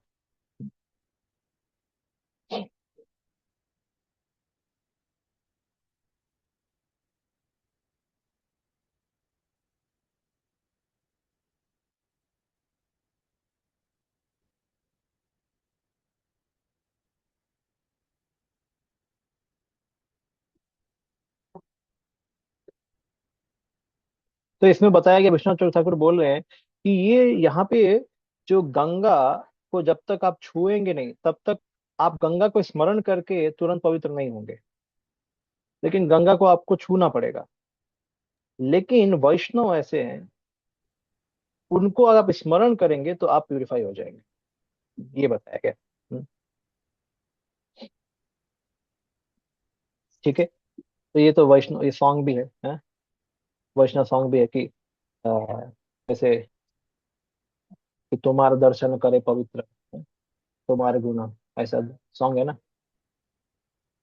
और गंगा में तो स्नान करने के दर्शन बाद, ही पवित्र करो ये तुम्हारा हाँ, दर्शन पवित्र करे तुम्हारे, और गंगा में तुम्हारा तो गुण। स्नान, हाँ, गंगा में तो स्नान करना पड़ता तब जाके पवित्र होंगे। लेकिन है, इसीलिए हमें जब गंगा माता जब आती है, जब भगीरथ उनको बुलाते हैं गंगा को, 9वें स्कंद में इसका वर्णन है, तब गंगा माता एक प्रश्न रखती है भगीरथ के सामने कि मैं आऊंगी तो मेरे अंदर सब लोग पाप अपना डालेंगे, तो मेरे पाप को कौन निकालेगा। तो उस समय गंगा भी यही बोलती है, तो इसमें ये भगीरथ बोलते हैं कि आपके पानी में जब शुद्ध भक्त नहाएंगे तो आपके पाप को भी वो ले लेंगे। तो वहां से भी इवन गंगा के पाप को भी लेने के लिए शुद्ध भक्त चाहिए, और उन शुद्ध भक्तों को जो स्मरण कर लेता है वो तुरंत यहाँ से मुक्त हो जाता है। इसलिए आप समझिए प्रभुपाद का हम सबके जीवन में आना, उनके भक्तों द्वारा, उनके पुस्तकों के द्वारा, ये ये उससे भी बड़ी कथा है। जहाँ पे गंगा आती है, आकाश गंगा से, ये वामन देव के चरण से निकल के गंगा आती है, फिर आकाश गंगा बनती है, फिर बाद में नीचे आती हैं भगीरथ की तपस्या के बाद। उससे भी ज्यादा बड़ी चीज है प्रभुपाद का आना, क्योंकि हम गंगा में 1000 बार डुबकी लगाएंगे फिर भी भक्त बनना आसान नहीं है ना। लेकिन भक्तों के संग में जो प्रभुपाद जी जो चैतन्य महाप्रभु के मिशन में खास करके कृपा जो कि बांटा जा रहा है, फुल सेल लगा है, फुल सेल। ले लो ले लो, जिसको श्रद्धा है फटाफट ले लो, श्रद्धा से ये नाम बिकेगा। श्रद्धा, इसलिए भागवतम सुनने के लिए पहले यही बोला है, श्रद्धा है तो सुनेगा वो, श्रद्धा नहीं है तो वो थोड़ा बेनिफिट होगा, ज्यादा नहीं, श्रद्धा होगा तो बेनिफिट ज्यादा होगा। ठीक है, तो ये हो गया इसका। तो यहाँ पे विश्वनाथ ठाकुर क्या बोल रहे हैं कि यहाँ पे अजामिल का जो कहानी है उसको उद्धृत किया गया है कि, तो ये भले कोई बोलता है कि अरे तुमको आंसर पता है तो तुम क्यों क्वेश्चन पूछे जा रहे हो। तो देखिए कई बार भागवत में आंसर पता होने के बाद भी क्वेश्चन पूछना अच्छा है, क्योंकि उससे उस असेंबली में उस कथा का दोबारा से उच्चारण होता है, दोबारा से पठन और उसको श्रवण होता है। तो उससे उससे वो माहौल बनता है उस व्यक्ति को याद करने का, उस हरिनाम को याद करने का, उस भगवान की कृपा को याद करने का। तो इसमें कोई गलत बात नहीं है। यहाँ पे भी इन लोगों को पता है, इसीलिए अजामिल के बारे में इनको पता है कि उन भगवान के नाम को विवश में लेते हुए भी वो मुक्ति हो जाती है। ऐसे भगवान के अवतारों के बारे में हम सुनना चाहते हैं, वो बताया जाता है। यत्पाद संश्रयासूत मुनयः प्रशमायनाः सद्यः पुनस्त्य उपसृष्टा स्व स्व स्वर्धुनी आपह अनुसेवया। हे सूत गोस्वामी, जिन महान ऋषियों ने पूर्ण रूप से भगवान के चरण कमलों की शरण ग्रहण कर ली है, वे अपने संपर्क में आने वालों को तुरंत पवित्र कर देते हैं, जबकि गंगा जल दीर्घ काल तक उपयोग करने के बाद ही पवित्र कर पाता है। तो यहाँ पे अगले में बोल दिया है, इसमें तो पूरा फिलॉसफी ही बोल दिया है। यत्पाद संश्रय सूत मुनयः प्रशमायना। हे सूत गोस्वामी, जिन महान ऋषियों की पूर्ण रूप से भगवान के चरण कमल की शरण ग्रहण के लिए वे अपने संपर्क में आने वाले को तुरंत पवित्र कर देते हैं, जबकि गंगा का दीर्घ काल तक पवित्र होने का टाइम बहुत लंबा है। के अंदर रिस्पेक्ट है एक्चुअली शुद्ध गोस्वामी के प्रति, कि शुद्ध भक्त के बारे में उन्हीं की बात करें, शुद्ध के बारे में बात करें कि जिन्होंने भगवान का यत पाद संश्रया, जो शरणागत हुए हैं भगवान के चरण कमल को, वो ये सूत गोस्वामी सूत मुनय प्रसमायना, जो परमेश्वर की भक्ति में लीन है, प्रशमायना। तो इसमें एक अ, इसी का जो परपट है विश्वनाथ चौथ ठाकुर ने पिछले श्लोक में ही बोल दिया है गंगा वाला, तो वो हमने पढ़ लिया था पिछले में ही। तो प्रशमायना मतलब जो भक्ति में लगा हो, प्रशमायना, और जिसने भगवान के चरण का शेल्टर लिया, भक्ति में लगा हो, भगवान के चरण में पूर्ण रूप से शरणागत हो। ठीक है। सद्यः पुनत्य, तुरंत ही शुद्ध कर देता है? तुरंत ही क्या कर देगा? शुद्ध। केवल संगति से, और नहीं, ये तो केवल इसके लिए आया है, केवल तुरंत ही शुद्ध कर देता है। हम्म, एक मिनट।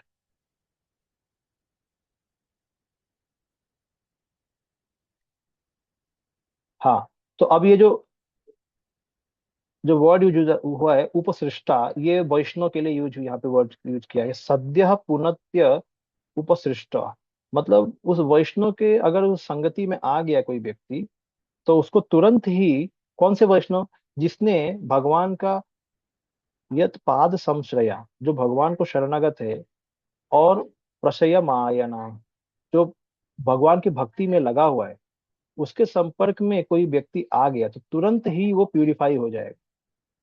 लेकिन अब बोला जा रहा है कि स्वर धुनि, पवित्र गंगा, स्वर धुनि बोला गया है, गंगा के को यूज किया गया है। आप उनका जो जल है, स्वर धुनि गंगा का जो जल है, अनुसेवया, उनकी लंबे समय तक सेवा करनी पड़ेगी। यहाँ पे वर्ड यूज किया गया दीर्घ काल, इसको बताया गया दीर्घ काल तक जो इसकी सेवा करेगा तब जाके गंगा के पानी में वो पवित्र हो। तो इसीलिए प्रभुपाद जी भी बताते हैं कि धाम क्यों जाना चाहिए? श्रवण करने के लिए, संतों का संग लेने के लिए। ये नहीं कि जाके गंगा में जाके डुबकी मार लिया बस, तो उसको बहुत समय लगेगा, है ना। यह तीर्थ बुद्धि सलिले न कर हिचित जनेश अभिगेश जय सएव को खरा। तीर्थ बुद्धि भी यही होती है कि बस तीर्थ में जाके थोड़ा घूम के आएंगे, थोड़ा बस। तीर्थ जो नहीं जा रहा है उसके लिए तो वो बेकार व्यक्ति, उसको तो जाना ही चाहिए। अब जो जा रहा है बार बार, उसको उसको ये समझाना चाहिए कि आप संतों से सुनना चालू करो। हम्म, तो ये आप बताया गया। भगवान के शुद्ध भक्त पवित्र गंगा जल से भी अधिक शक्तिमान होते हैं। मनुष्य गंगा जल के दीर्घकालीन प्रयोग से आध्यात्मिक लाभ पा सकता है, किंतु भगवान के शुद्ध भक्ति कृपा से मनुष्य तुरंत ही पवित्र हो सकता है। भगवत गीता में कहा गया है कि चाहे कोई जन्म से शूद्र या स्त्री या वैश्य हो, वह भगवान के चरण कमल की शरण ग्रहण कर सकता है और इस तरह वो भगवत धाम वापस लौट सकता है। भगवान के चरण कमलों में शरण ग्रहण करने का अर्थ है शुद्ध भक्तों की शरण शरण ग्रहण करना। ठीक है, ये इंपॉर्टेंट चीज है। जिन शुद्ध भक्तों का एकमात्र कार्य भगवान की सेवा करना है, वे प्रभुपाद या विष्णुपाद कहलाते हैं। जो ऐसे भक्तों के भगवान के चरण कमल के प्रतिनिधि होने का घोतक है। अतः जो जो भी व्यक्ति शुद्ध भक्त को अपना गुरु मानकर उनके चरण कमल की शरण ग्रहण करता है, वो तुरंत शुद्ध हो जाता है। तो कैसे शुद्ध होता है? जो ऐसे वैष्णव को अपना गुरु मानता है, उनके आदेश का पालन करता है, तुरंत शुद्ध हो जाता है। भगवान के ऐसे भक्त भगवान के ही समान आदरणीय हैं, क्योंकि वे भगवान की गुह्यतम सेवा में लगे रहते हैं और वे उन पतित आत्माओं का इस भव सागर से उद्धार कराते हैं जिन्हें भगवान अपने धाम में वापस बुलाना चाहते हैं। शास्त्रों के अनुसार ऐसे शुद्ध भक्त को तो उपप्रभु कहा जाता है। उपप्रभु, हाँ? जैसे बोलते हैं ना वाइस प्रिंसिपल, है? तो वाइस प्रभु, शुद्ध भक्त का वाइस और आय द्रुपद के बोलते थे, है? कि प्रभु हो गए तो प्रभु और सब उनके नीचे वाले, मतलब उनके रिप्रेजेंटेटिव। बोला उप प्रभु मतलब रिप्रेजेंटेटिव, उनको रिप्रेजेंटेटिव कहा जाता है। शुद्ध भक्त का निष्ठावान शिष्य अपने गुरु को भगवान के तुल्य मानता है, तो गुरु को भगवान के तुल्य मानता है, किंतु अपने आप को भगवान के दासों का दास समझता है। यही शुद्ध भक्ति का मार्ग है। तो शुद्ध भक्त का निष्ठावान शिष्य क्या करता है? अपने गुरु को क्या मानता है? भगवान को के तुल्य मानता है, किंतु अपने आप को भगवान के दासों का दास समझता है। तो गुरु भगवान के तुल्य है, लेकिन हम कौन है? हम दासों के दास हैं। तो इसमें दोनों का पोजीशन बताया। गुरु का पोजीशन क्या है? भगवान के तुल्य। और हमारा पोजीशन क्या है? हम दासों के दास।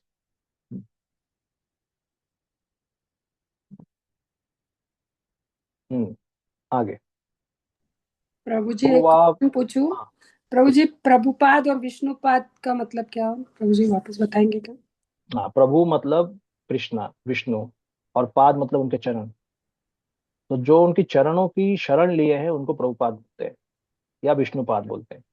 जिसने विष्णु के पाद की शरण ली है उसको विष्णुपाद या प्रभुपाद बोलते हैं। तो जो यहाँ पे वर्ड यूज हुआ है, सेम चीज हुआ है, यत पाद संश्रया।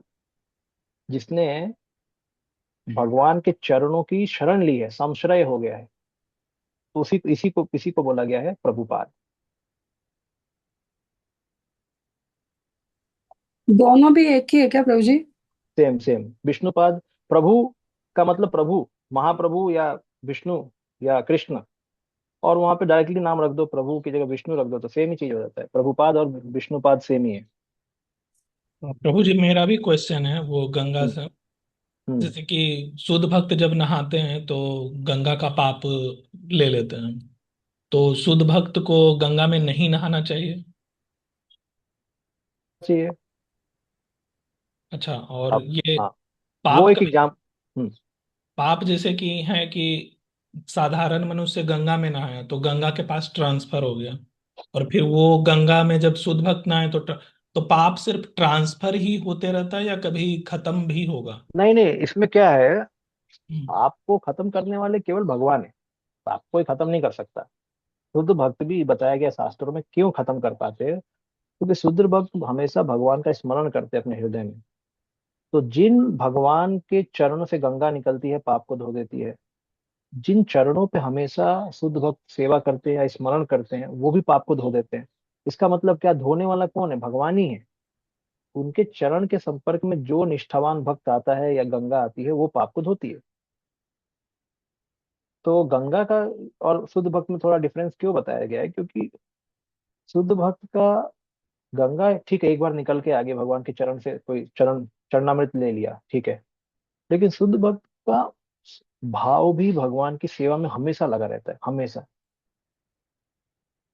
अभी गंगा भी अगर भक्ति कर रही है, गंगा देवी वैसे तो भगवान की शक्ति है, लेकिन भगवान खुद बोलते हैं शास्त्रों में कि मुझे लक्ष्मी से भी ज्यादा प्रिय मेरा भक्त है, संकर्षण से भी ज्यादा प्रिय मुझे भक्त है। मतलब भगवान रिश्तों से ज्यादा भक्ति को मान्यता देते हैं, भक्ति को ज्यादा पावर देते हैं। भगवान का कोई बच्चा भी हो जाए, जैसे कौन था भौमासुर, हाँ, भौमासुर भगवान का बच्चा, उसको मार दिया। तो भगवान के जो भक्त है अक्रूर जी, वो एकदम उनके पत्नी के पिता के मर्डर केस में एकदम इन्वॉल्व थे, एकदम मरवाया था उनके पिता पिता को, लेकिन भगवान ने छोड़ दिया, भक्त है वो। तो आप कई बार देखेंगे भगवान भक्तों को माफ कर देते हैं, क्योंकि भगवान, अब ये कोई साधारण भक्त नहीं थे, ये प्रेमी भक्त है सभी। तो भगवान भक्तों को माफ कर देते हैं, क्योंकि उनका जो भी कार्य होता है भगवान के प्रेम के आवेश में होता है। तो वो संसार के नियमों में नहीं आते, पाप और पुण्य के नियमों में नहीं आते। तो इस तरीके से, ठीक है। ओके, आगे चलते हैं। को वा भगवतस्तस्य पुण्यश्लोकद्य कर्मणा शुद्धि कामो न शून्याद यशः कलिमलापहम। पढ़िए। इस कलह प्रधान इस कलह प्रधान युग के पापों से उद्धार पाने का इच्छुक ऐसा कौन है जो भगवान के पुण्य यशों को सुनना नहीं चाहेगा। हम्म अभी आ गया कलयुग के बारे में। तो कली मलापहम, हम्म, कली के मल को शुद्ध करने वाला जो कथा है, भगवान के बारे में जो कथा है, उसको कौन नहीं सुनना चाहेगा, उनके यशों को। तो देखिए, को वा भगवत से तस्य पुण्य श्लोकेड्य कर्मणः। जो इड्य, इड्य का मतलब होता है जो वर्शिपेबल हो, जो जिसका पूजा किया जाए, इड्य। तो भगवान के पुण्य श्लोक, यानी भगवान की स्तुतियों का जो जो पूजनीय है, उनको कौन पुण्य आत्मा नहीं सुनना चाहेगा। हम्म, कौन पुण्य आत्मा उसको नहीं सुनना चाहेगा। शुद्धि कामो न याद। तो अब बताया गया है कि समस्त पापों का उद्धार करने की इच्छा रखने वाला, मतलब शुद्धि कामा।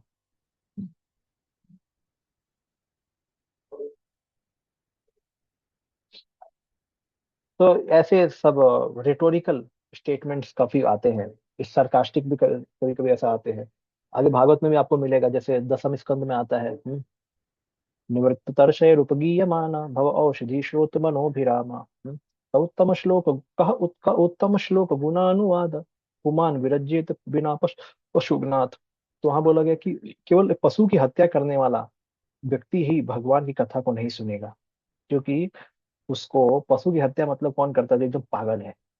अब पशु की हत्या मतलब किसी की हत्या करके कोई लाभ मिलने वाला है क्या।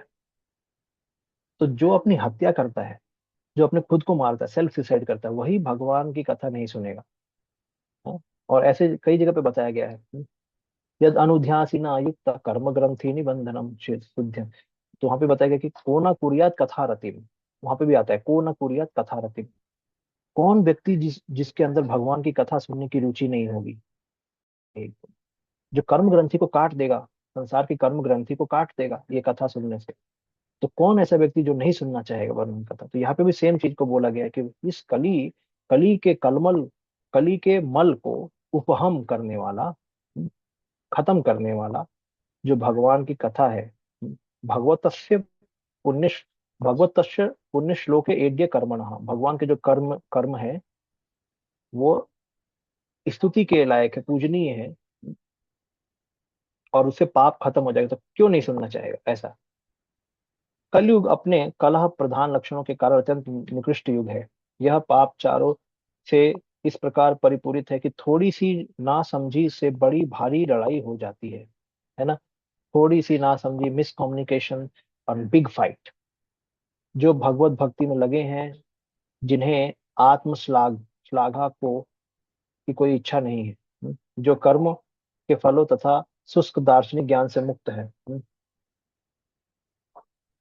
तो आत्म श्लाघा मतलब क्या है, सेल्फ एग्रेंडाइजमेंट, मतलब खुद का बड़ापन नहीं करना है इनको।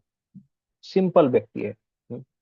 और जो कर्म कांड में फंसे नहीं है, ज्ञान कांड में जो फंसे नहीं है, वे ही इस जटिल युग के बंधन से छूट सकते हैं।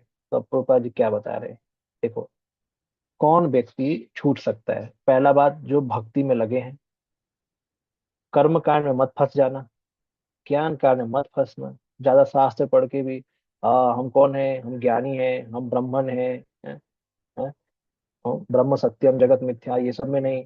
और कर्म कांड मतलब मुझे संसार को में स्वर्ग में जाना है, इंद्र की पूजा करनी है, इसकी पूजा करनी है, उसकी पूजा, ये शनि देवता की पूजा, ये सब वाले लोग फिर संसार के बंधन से नहीं छूट पाएंगे। भगवत व्यक्ति में लगने का मतलब उसको अपने खुद की बड़ाई छोड़ देनी है, आत्म श्लाघा नहीं करनी, भगवान का गुणगान करना है, और कर्म के फलों से आसक्ति नहीं, कर्म कांड में फंसना नहीं, ज्ञान कांड में फंसना नहीं, तो बंधन से छूट जाएगा। तो यही श्लोक उसमें भी आता है, अन्न अभिलाषिता शून्यम ज्ञान कर्मादि अनावृतम। ज्ञान कर्म से जो मुक्त है, अनावृत है, मतलब वो आवृत नहीं है, तो वो शुद्ध भक्ति करता है और फिर भगवान के धाम जाएगा। जनता के नेता शांति तथा मैत्री से रहने के लिए उत्सुक तो हैं, किंतु उन्हें भगवान की महिमा के श्रवण की सरल विधि के बारे में जानकारी नहीं है। ये बहुत इंपॉर्टेंट चीज है जो भागवत यहाँ पे बता रहा है, कि कई लोगों को पता नहीं। ये 7वें चैप्टर में भी इसका सेम चीज बताया गया है, इसी पहले स्कंद के, कि लोकस्य अजानतो विद्वांस चक्रे सात्वत संहिता। कई लोगों को पता नहीं कि केवल श्रवण से मुक्ति मिल सकती है। इस भागवत के श्रवण से, जिसमें पुण्य श्लोक भगवान की कथाओं का गुणगान किया गया है, जो एड्य है, जो ईड्य है, जो स्तुतियां, जो पूजनीय स्तुतियां हैं, उनको सुनना चाहिए। केवल सुन, देखो, खास करके जो पूजनीय होती है वो मंदिर में होते हैं, लेकिन भगवान ने इतना सरल बना दिया, मेरी कथा को कहीं भी सुन सकते हो। मंदिर में क्या, बाहर भी सुन सकते हो, हम लेक्चर में रिकॉर्डिंग करके सुन सकते हो। तो यही चीज यहाँ बताया गया है कि कई लोगों को पता नहीं है। तो कलयुग जब इतना खतरनाक है, इसमें मल इतना ज्यादा है, तो सबसे ज्यादा इंपॉर्टेंट क्या है, इसमें भगवान की नाम रूप गुण लीला के बारे में सुनना चाहिए। जो श्रवण करेगा वो उसका मल निकल जाएगा, और फिर मल निकलेगा तो क्या होगा, झगड़ा नहीं होगा। जैसे यहाँ बताया गया, थोड़ी सी नासमझी में झगड़ा। हम्म, आगे, इसके विपरीत ऐसे नेता भगवत महिमा के प्रचार के विरोधी हैं। दूसरे शब्दों में, मूर्ख नेता भगवान के अस्तित्व को ही नकारना चाहते हैं। धर्मनिरपेक्ष राज्य, अभी आ गया आपका सेकुलर स्टेट। धर्मनिरपेक्ष राज्य के नाम पर ऐसे नेता प्रति वर्ष नई नई योजनाएं बनाते हैं, किंतु भगवान की प्रकृति की दुर्लभ जटिलताओं के कारण उन्नति के सारी योजना निरंतर विफल होती रहती है। उनके पास यह देख पाने की दृष्टि नहीं है कि शांति और मैत्री के उनके सारे प्रयास विफल हो रहे हैं। लेकिन यहाँ पर इस अवरोध को पार करने के लिए संकेत मिलता है। यदि हम वास्तविकता शांति चाहते हैं, तो हमें भगवान कृष्ण को समझने का मार्ग खोल देना चाहिए, और उनके महिमामय कार्यों के लिए उनका योगा ज्ञान यशोगान करना चाहिए, जैसा कि श्रीमद् भागवतम में अंकित है। तो सबके लिए मार्ग खुल जाना चाहिए कि सब लोग कृष्ण के बारे में जाने, श्रवण करें, और उनका यशोगान करें, कीर्तन करें। तब जाके हमें क्या मिलेगा, यहाँ पे बोला गया है, शांति और मैत्री चाहिए। आज अमेरिका झगड़ा कर रहा है, क्या करना है, सिंपल, जो देश झगड़ा कर रहा है वहां पे जाके कीर्तन करना है, बस। वहां पे बैठ के सबको कीर्तन कराइए, सबका, और कथा थोड़ा सुनाइए, भगवान का प्रसाद बांटिए। आप देखिए, कुछ दिनों में ही ये झगड़ा बंद हो जाएगा। ये कोई भावुक बात नहीं है, ये सही बात है, क्योंकि यहाँ पे भागवतम प्रमाण है। श्रीमद भागवतम प्रमाण ममलम। चैतन्य बाबू बोलते हैं यही प्रमाण है, ये अमल पुराण है, इसमें कोई मल नहीं है, कोई उद्देश्य से नहीं बोला जा रहा है, ये सही बात बोली जा रही है, वास्तव वस्तु की बात कही जा रही है इसमें। जो वास्तव में पुरुष, कृष्ण पुरुष, परम पुरुष है, उन पुरुष के बारे में वास्तव चीजें, उन वास्तव वस्तु के बारे में ही यहाँ पे चीजें बताई गई हैं, जिससे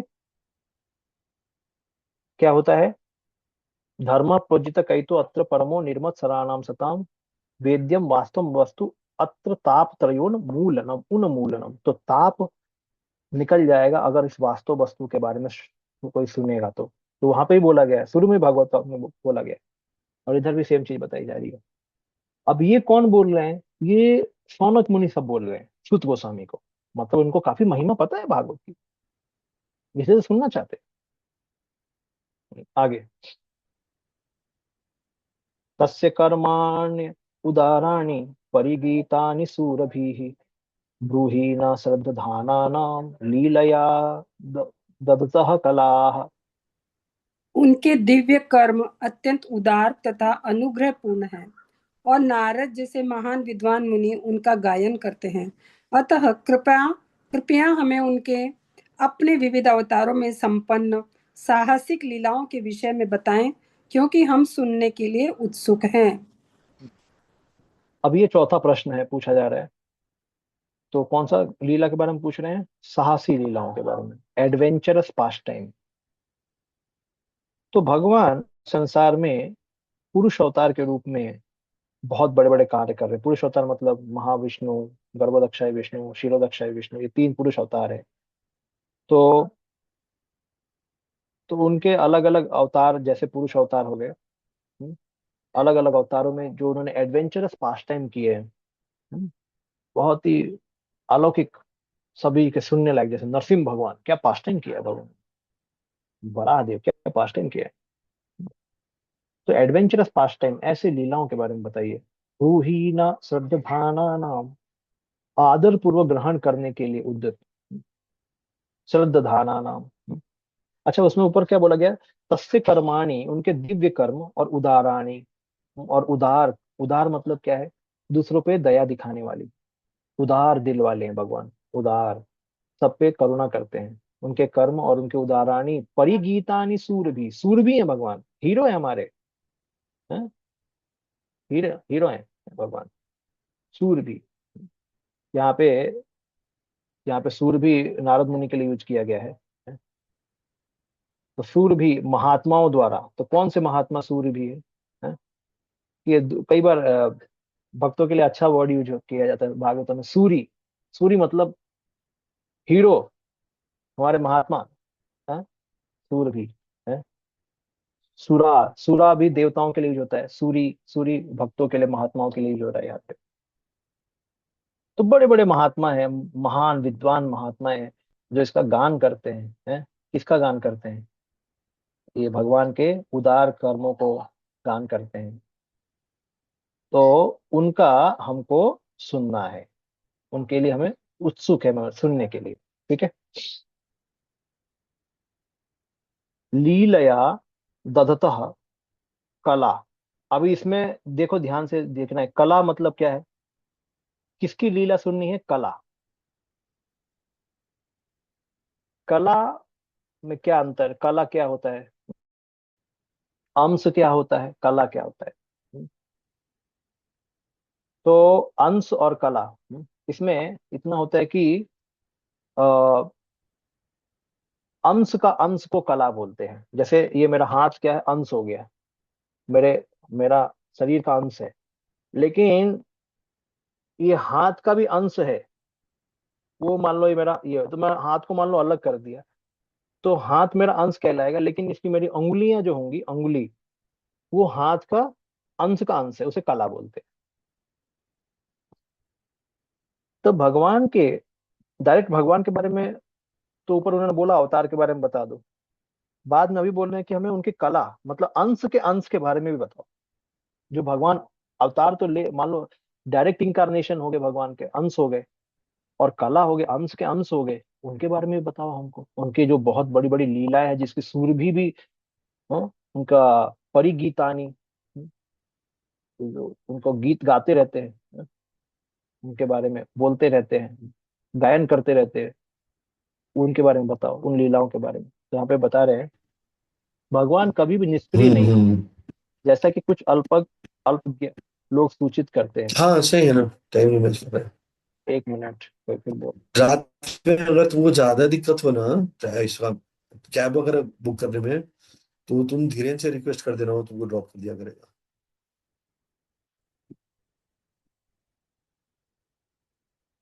हाँ।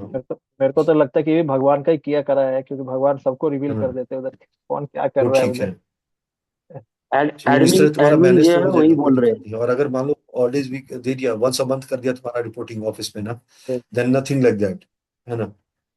एडमिन चुप रहिए भाई, दूसरा मैनेजमेंट मत करो। हम्म, सुनने की इच्छा रखनी चाहिए। अगर साथ साथ बोलना है, कुछ करना है, तो फिर इसीलिए ऑनलाइन कोर्स बड़ा गड़बड़ है। मैनेजमेंट साथ साथ में करते कभी हमें ध्यान देना चाहिए इस सब चीजों पे। ओके, ब्रूही। ब्रूही मतलब हमको कृपया बताइए, कहिए, बताइए। तो भगवान कभी भी निष्क्रिय नहीं होते।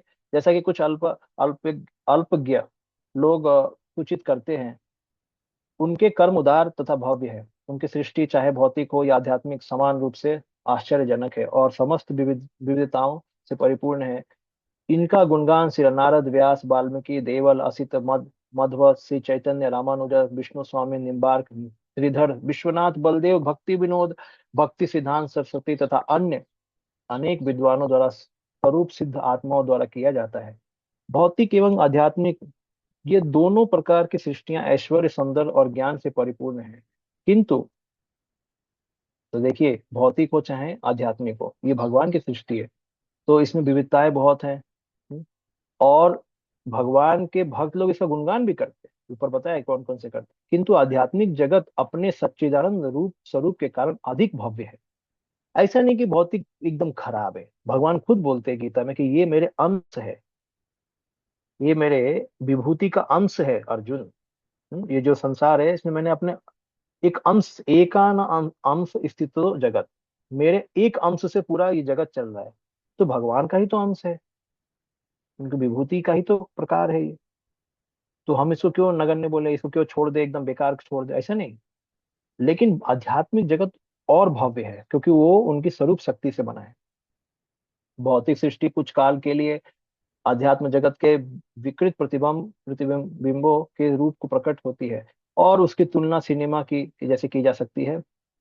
वे उन अल्पज्ञ लोगों को आकृष्ट करती है जो मिथ्या वस्तुओं का द्वारा आकृष्ट होते हैं। तो भौतिक प्रकृति किसको आकृष्ट करती है, अब देख सकते हैं हम। जो लोग माया में फंसे हैं, या जो लोग मिथ्या वस्तु द्वारा आकृष्ट होते हैं, जो ये समझ नहीं पाते कि भाई ये प्रतिबिंब है, ये सही नहीं है, ये क्या है, परछाई है। हमें वास्तव वस्तु की खोज करनी है, जो कृष्ण है, जो भागवत में मिलेंगे। ना कि हमें किसी इसमें बताएगा मिथ्या वस्तु की खोज। वास्तविक वस्तु, मिथ्या वस्तु, किसकी खोज करनी है, वास्तविक वस्तु। तो जिन लोगों को वास्तविक वस्तु पता नहीं है, भागवत में है, नहीं जानते हैं, तो वो लोग इसी में फंस जाते हैं। ऐसे मूर्ख व्यक्तियों को वास्तविकता का कुछ ज्ञान नहीं रहता, और वो मिथ्या भौतिक स्वरूप को ही सब कुछ मान बैठते हैं, है ना। जैसे मान लो किसी ने किसी स्त्री को देख लिया, किसी पुरुष ने, तो एकदम उस पर कितना उसका प्रेम आ जाएगा। वो सोचता है कि इससे इससे ज्यादा तो कोई चीज अच्छी है ही नहीं। हम्म? लेकिन वो बिल्कुल नहीं समझ पाता कि स्त्री और पुरुष, या इस जीवन में, इस संसार में जो भी है, सभी का शरीर ऑलमोस्ट 24 एलिमेंट से ही बना हुआ है, और ये सभी मृत वस्तु है, ये वास्तविक चीज है नहीं। कल को जो आज पुरुष है, कल को स्त्री बन जाता है, स्त्री पुरुष बन जाता है। तो इस शरीर के मोह में वो इतना फंसा रहता है, इस शरीर को सत्य मान लेता है। जो कि ये शरीर मरा हुआ है, और ये भी नहीं समझ पाता कि अगर को वही स्त्री अगर मर जाती है, तो क्या वो उसको भोग कर पाएगा, नहीं करेगा उसका भोग। तो फिर वही तो शरीर पड़ा हुआ है, तो फिर कैसे नहीं भोग कर रहा है। क्योंकि वो वास्तव में वो उस शरीर के अंदर जो आत्मा थी उससे आकृष्ट था, लेकिन वो जानता नहीं था, बुद्धू था वो। और क्योंकि आत्मा को नहीं जानता था, आत्मा को शरीर मान के वो उसका भोग करना चाहता था। लेकिन जब आत्मा निकल गई तो शरीर का ही भोग नहीं कर। तो ये जो अल्पज्ञ, जो छोटी दिमाग वाले लोग होते हैं, इनको समझ नहीं आ पाता। इसलिए जो भक्त होता है हमेशा समझता है कि संसार में जो भी आकृष्ट करने वाली वस्तु है, ये सब मिथ्या वस्तु है, ये प्रतिबिंब है। असली जो प्रेम है, असली प्रेम का स्वरूप स्पिरिचुअल वर्ल्ड में है। असली शरीर स्पिरिचुअल वर्ल्ड में है। असली रिश्ते स्पिरिचुअल वर्ल्ड में है। तो हमें बस थोड़ा टॉलरेट करना है, हमें अपने इंद्रियों को संयम करके भगवान का नाम जपना है, भक्ति करना है, और यहाँ से निकलना है। और हमें फिर भगवान के दिव्य आनंद, दिव्य जो लीला है उसमें आनंद मिलेगा जो वहां पे। तो उस लीला में प्रवेश करने के लिए हमें इधर की लीला को छोड़ना होगा, इससे अपनी आसक्ति को काटना होगा। और इसीलिए भागवत का आगमन हुआ है, कि भागवत हमें उस वास्तव वस्तु के बारे में बता के यहाँ से हमको निकाले। किंतु अधिक बुद्धिमान व्यक्ति, जैसा व्यास, नारद और मुनियों द्वारा मार्गदर्शन प्राप्त होता है, जानते हैं कि भगवान का शाश्वत राज्य अधिक सुखी, अधिक विशाल तथा आनंद एवं ज्ञान से नित्य परिपूर्ण है। जो लोग भगवान के कार्यकलापों तथा उनके दिव्य धाम से परिचित नहीं है, उन्हें वे अवतार ले करके अपनी लीलाओं के माध्यम से अवगत कराते हैं, जिनमें अपने दिव्य धाम की संगति के शाश्वत आनंद को प्रदर्शित करते हैं। तो देखिए, अ, भगवान के कार्यकलापों को जानना जरूरी है, नहीं तो फिर भगवान में आसक्ति नहीं होगी। तो जितना हमें आध्यात्मिक चीजें हम ज्ञान में रखेंगे, उसके लिए समय निकालेंगे, उतना हमारा आध्यात्मिक रुचि बढ़ेगा। और जितना उसके लिए समय नहीं है, उतना भौतिक रुचि पहले से ही है, वो फिर भौतिक रुचि बनी रहेगी और बढ़ेगी भी वो। तो ये महत्वपूर्ण चीज है। ऐसे कार्यकलापों से भगवान भौतिक जगत के बद्ध जीवों को आकृष्ट कर लेते हैं, और इन बद्ध जीवों में से कुछ भौतिक इंद्रियां के मिथ्या भोग में लिप्त रहते हैं, और कुछ आध्यात्मिक जगत वैकुंठ के अपने वास्तविक जीवन को नकारते रहते हैं। तो ये तो ज्ञानी लोग हो गए जो नकारते हैं, और कुछ लोग कर्मी लोग हो गए जो लोग मिथ्या भोग में लिप्त हैं। ये अल्पज्ञ व्यक्ति कर्मी अथवा सकाम कर्म करने वाले तथा ज्ञानी अर्थात शुष्क मनोधर्मी कहलाते हैं। किंतु इन दोनों प्रकार के व्यक्तियों के ऊपर आध्यात्मवादी होता है जो सात्वत या भक्त कहलाता है। तो भक्त कौन है? सात्वत जो सत्य को मानता है, जो विष्णु को मानता है, हाँ, जो सात्वताम पति को मानता है, और जो ना तो उग्र भौतिक कार्यकलापों में और न ही भौतिक चिंतन में लीन है, वह तो भगवान की वास्तविक सेवा में तत्पर रहता है, जिससे उसे सर्वोच्च आध्यात्मिक लाभ प्राप्त होता है। तो इस तरीके का प्रभुपाद जी आप बता रहे हैं। तो राम, नरसिंह, वराह तथा वामन जैसे अवतार उनके दिव्य अवतार कहलाते हैं। भगवान श्री कृष्ण इन समस्त अवतारों के प्रधान स्रोत हैं। ठीक है, आगे चलते हैं।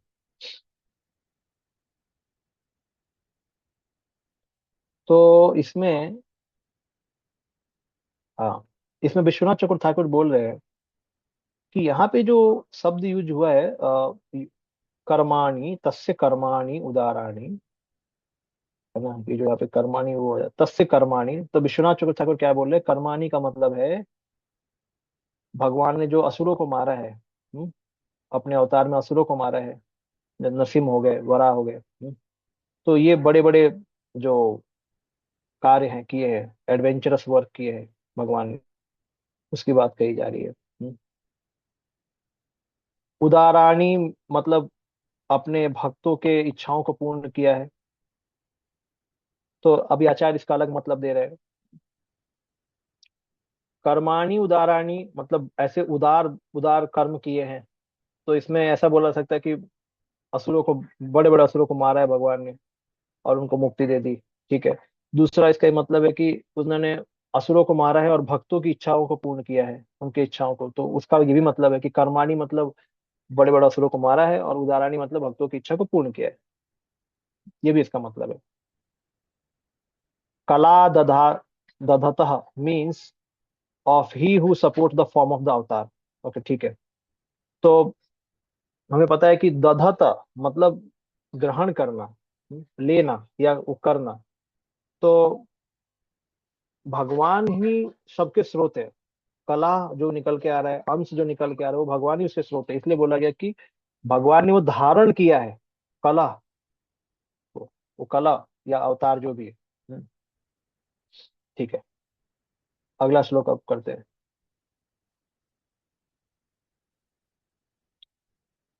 अथा अथ अख्या ही हरेर्धीम्न अवतार कथा शुभा लीला विदधत स्वयं ईश्वरस्यात्म माया। हे बुद्धिमान सूत जी, कृपया करके हमसे भगवान के विविध अवतारों की दिव्य लीलाओं का वर्णन करें। परम नियंता भगवान के ऐसे कल्याणप्रद साहसिक कार्य तथा उनकी लीलाएं उनकी अंतरंगा शक्तियों द्वारा संपन्न होते हैं। अब इसमें पांचवा प्रश्न पूछा गया है कि भगवान के अलग अलग लीलाओं के बारे में बताइए। अथा क्या ही हरे भगवान के धीमना, हे बुद्धिमान, अवतार, अवतार कथा। तो जो वर्ड यूज किया हुआ है अवतार कथा, शुभा जो शुभ अवतार कथा है, वैसे तो सभी शुभ ही है। अवतार कथा बताइए भगवान के, उनके बारे में, हरे अवतार कथा के बारे में बताइए। लगेगा कि ये सब क्या है, कुछ रिपीट हो रही है क्या? पिछले में बोला गया कि कर्माणि उदाराणि, उदार कर्म जो है, बड़े बड़े कर्म हो गए, या उदार वाले भक्तों की इच्छा पूर्ण करने वाले, या बड़े बड़े असुरों को मारने वाले बताइए। फिर यहाँ बोला गया कि अवतार की कथाओं के बारे में, मतलब कहीं पे गैप नहीं छोड़ा जा रहा है। आपको सुद गोस्वामी आगे बोलेंगे कि और हमने जो नहीं पूछा वही बता दो, जो हमने नहीं पूछा वही बता दो हमको। तो कहीं गैप नहीं छोड़ा जा रहा है। भगवान की हर सुनने की इतनी इच्छा है भगवान के बारे में कि कभी अवतार कथा, कभी उनके कला की कथा बता दो, कभी बता दो भाई देवकी के पुत्र बन के क्यों आए। तो हर एक जगह से भगवान को पकड़ा जा रहा है कि भगवान क्या क्या किए संसार में, सब जानना चाहते हैं हम। ऐसा ये भाव है इनका। इसलिए ऊपर वर्ड यूज है शुश्रूषमाणायाम, मतलब सुनने की इच्छा है, प्रयत्नशील करना, अपनी बुद्धि को लगाना, मन को लगाना, इस तरीके की। तो अब इसमें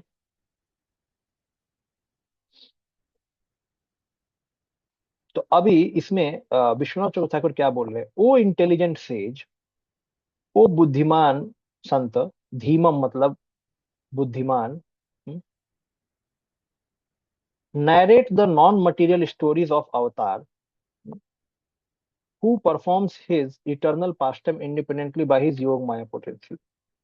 तो जो भगवान अपनी आत्म माया, जो वर्ड यूज है आत्म माया, मतलब अपनी स्वरूप शक्ति के द्वारा या अंतरंगा शक्ति के द्वारा जो लीला करते हैं, उन लीलाओं के बारे में हमको बताइए।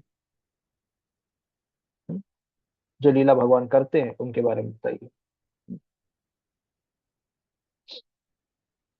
भौतिक जगत की उत्पत्ति पालन संहार के लिए पूर्ण पुरुषोत्तम भगवान स्वयं हजारों रूप में अवतरित होते हैं, और इन विविध दिव्य रूपों में से जो जो साहसी कार्य करते हैं वे सभी कल्याणप्रद होते हैं। जो लोग ऐसे कार्यों की समय उपस्थिति रहते हैं, ऐसे कार्यों के समय उपस्थित रहते हैं, तथा जो लोग ऐसे कार्यों के दिव्य कथाओं को सुनते हैं, वे दोनों लाभान्वित होते हैं। प्रभुपाद जी बोल रहे हैं कि इस संसार के उत्पत्ति पालन संहार के लिए जो जो पुरुष अवतार कार्य करते हैं, उसमें वो सभी कल्याणप्रद है सबके लिए, और उसको जो सुनता है या उस समय रहता है उसके लिए लाभ करता है। अभी देखो अगला श्लोक आ गया। वयम तु न वितृप्याम उत्तम श्लोक विक्रमे यशृण्वताम रसज्ञानम स्वादु स्वादु पदे पदे। हम उन भगवान की दिव्य लीलाओं को सुनते थकते नहीं, जिनका यशोगान स्तोत्रों तथा स्तुतियों से किया जाता है। उनके साथ दिव्य संबंध के लिए जिन्होंने अभिरुचि विकसित कर ली है, वे प्रत्येक क्षण उनकी लीलाओं के श्रवण का आस्वादन करते हैं। हम्म प्रति क्षण यूज किया है वर्ड, और स्वादु स्वादु पदे पदे, पग पग पर भगवान की कथा को सुनते हैं, जिनके अंदर क्या हो गया है, रस ज्ञानाम, जो रस को जान चुके हैं, उस रस को पी चुके हैं, उसका स्वाद ले चुके हैं। स्वादु स्वादु, तो पद पद पर उसका स्वाद लेते हैं, कभी थकते नहीं हैं, हमेशा सुनना चाहते हैं। वयम तू न वितृप्याम, हम इससे कभी संतुष्ट नहीं होंगे। आपको क्या लग जाएगा कि आपने स्टोरी सुना दिया और आप चले जाएंगे, हम बस कथा बंद करके चलो हो गया अभी घर का काम करते हैं, ऐसा नहीं है। ये बोल रहे हैं कि हमारा कान भरता नहीं है। इन्होंने अपना क्वालिफिकेशन बोल दिया है कि हम यहाँ पे टाइम बाउंड नहीं है, आप कथा सुनाइए और सुनाते रहिए। हम सेटिस्फाइड नहीं है, हम तुष्ट नहीं है भगवान के लीलाओं को सुनने से। इसका मतलब है कि ये तुष्टि अलग चीज है। जैसे कोई चीनी का स्वीट खा के उसे कोई बोलेगा मेरे को स्वीट खाने का मन है, लेकिन स्वीट खाने का उसे और खाने का मन है, तो इसका मतलब क्या, उसे तुष्ट नहीं हुआ, उससे संतुष्टि हो गया लेकिन उसकी इच्छा और बढ़ी। जैसे काम वासना बढ़ जाती है, वैसे ये भी एक काम वासना है, लेकिन ये भगवान का प्रेम है, ये काम नहीं है। इस काम वासना में हृदय जलता है, प्रेम में हृदय तुष्ट होता है, संतुष्ट होता है। और मांग करता है, लेकिन उसमें भी मांग करता है, लेकिन तुष्ट होता है। काम में तुष्ट नहीं होता है, वो जलता रहता है, जलता रहता है। ऐसा। हम्म तो इसमें बताया गया कि हम लोग सेटिस्फाइड नहीं है भगवान के लीलाओं या उनके कथाओं को सुन के, because at every moment those exploit become more relishable for the hearer who have knowledge of rasa. क्योंकि हर एक मोमेंट पे जो हम कथा सुन रहे हैं उसका अलग अलग रस निकल के आता है। अब ये देखिए, ये सब आध्यात्मिक चीजें हैं। भगवान का हम कथा सुनते हैं तो हम सोचते हैं भाई कथा में तो नरेशन तो एक ही रहता है, भगवान आए फिर ये किया वो किया। लेकिन ये बोल रहे साधु संत कि उनकी कथा, अगर वही कथा तुम बार बार भी सुनाएंगे तो उसमें कथा का स्वाद बदल जाएगा। तो ये कौन कर सकता है? जिसको रस लेना आता है। इसीलिए यहाँ पे जो वर्ड यूज किया गया है, रस ज्ञानम, जो रस के चीजों को समझता है वो कथा में से रस को निकाल ले। और हर एक पद पद पर उस रस को चखता है। जैसे कभी एकदम इम्पोर्टेंट जो रहता है ना, कोई खाने वाली चीज, उसको हम थोड़ा थोड़ा खाते हैं कभी कभी, है, ताकि उसके अच्छे से चखे, हम अच्छे से चखे, अच्छे से खाएं। खास करके आयुर्वेद में भी बोला जाता है कि अगर आप 32 बार चबाते हो, तो आप खाने को अच्छे से पचाते हो, है कि नहीं? ताकि आप, ठीक है, चबाना और स्वाद लेना थोड़ा अंतर हो सकता है? लेकिन स्वाद लेने की बात कही जा रही है यहाँ। तो कई बार हम चबाते हैं तो हमें दांत दांत दर्द हो जाता है, अरे इतनी बार चबाना पड़ेगा। अगर स्वाद लेने की बात कही जाए तो बात अलग हो। लेकिन जनरली स्वाद हम, कोई भी चीज आप देखें, हम जो कोई खाते हैं कोई चीज, तो हम ज्यादा समय के लिए उस चीज को चख नहीं पाते। हमें दोबारा चीज बदलनी पड़ती है। मतलब आपने इतना कुछ लिया, आपने चखा, फिर अंदर चला गया, फिर इतना लिया, चखा, अंदर चला गया। एक मेरे ख्याल से जो बच्चे टॉफी खाते हैं, टॉफी में थोड़ा उसी को, या च्युइंगम खाते हैं, उस जीभ पे ही हमेशा लगी रहती है? उससे वो नया नया रस निकाल निकाल के आनंद लेते हैं। तो वैसा एक तरीके से समझा जा सकता है कि एक च्युइंगम की तरह, एक टॉफी की तरह इसमें भागवतम को चखना चाहते हैं ये हर एक। क्योंकि रस ज्ञानम, ये रस को जानने वाले संत हैं। तो उत्तम श्लोक के जो बड़े बड़े साहसिक कार्य हैं, विक्रम, जो विक्रम मतलब साहसिक जो कार्य हैं, पहले काफी श्लोक में यूज किया है वर्ड, इसमें भी यहाँ पे जो लीला, भले यहाँ पे लीला लिखा है लेकिन विश्वनाथ चक्रवर्ती ठाकुर ने लीला को बोला गया है यहाँ पे। यहाँ पे भी देखिए साहसिक कार्य बोला गया है। और ऊपर भी आप देखेंगे तो उदाराणी, उदाराणी को भी यहाँ पे साहसिक कार्य ही बोला गया है, उदार कार्य है या बड़े बड़े कार्य, ऐसा। तो इसको भी सेम चीज है ऑलमोस्ट। काफी इसमें रिपीट हो रहा है यहाँ पे। तो भगवान के उस विक्रम, बड़े बड़े कार्य, हाँ, जो कि अभी इसका ये मतलब नहीं कि भगवान भाई किसी गिलहरी के ऊपर थोड़ा हाथ थपथपाते तो छोटा काम हो गया, अरे वो भी बड़ा काम है। कैसे? अरे भगवान ने एक छोटी गिलहरी को अपना अभय प्रदान कर दिया। क्या तुम थोड़ा भी सेवा करोगे, हम आपकी सेवा से प्रसन्न हैं? भगवान का छोटा कार्य भी बड़ा होता है। हम्म? तो रस ज्ञान, लौकिक कहानियां, कल्पित कथाओं तथा इतिहास तथा भगवान के दिव्य लीलाओं में महान अंतर होता है। समग्र ब्रह्मांड के इतिहास भगवान के अवतारों की लीलाओं से भरे हुए हैं। रामायण, महाभारत तथा पुराण विगत युगों के इतिहास हैं, जिनमें भगवान के अवतारों की लीलाओं के अभिलेख है। अतः बारंबार पढ़ने पर भी वो नए नए नए के नए लगते हैं। उदाहरणार्थ, यदि कोई चाहे तो भगवत गीता, श्रीमद् भागवत का आजीवन बारंबार पाठ करता रहे, फिर भी उसे उनमें ज्ञान का नवीन प्रकाश दिखेगा। लौकिक समाचार गतिहीन होते हैं, किंतु दिव्य समाचार गतिशील होते हैं। जिस प्रकार की आत्मा गतिशील है, पदार्थ गतिहीन है। जिन मनुष्यों ने दिव्य विषयों को समझने के लिए सुचारू सुरुचि का विकास किया है, वे ऐसे कथा सुनते कभी थकते नहीं हैं। तो हमें अपनी किस चीज का विकास करना होगा?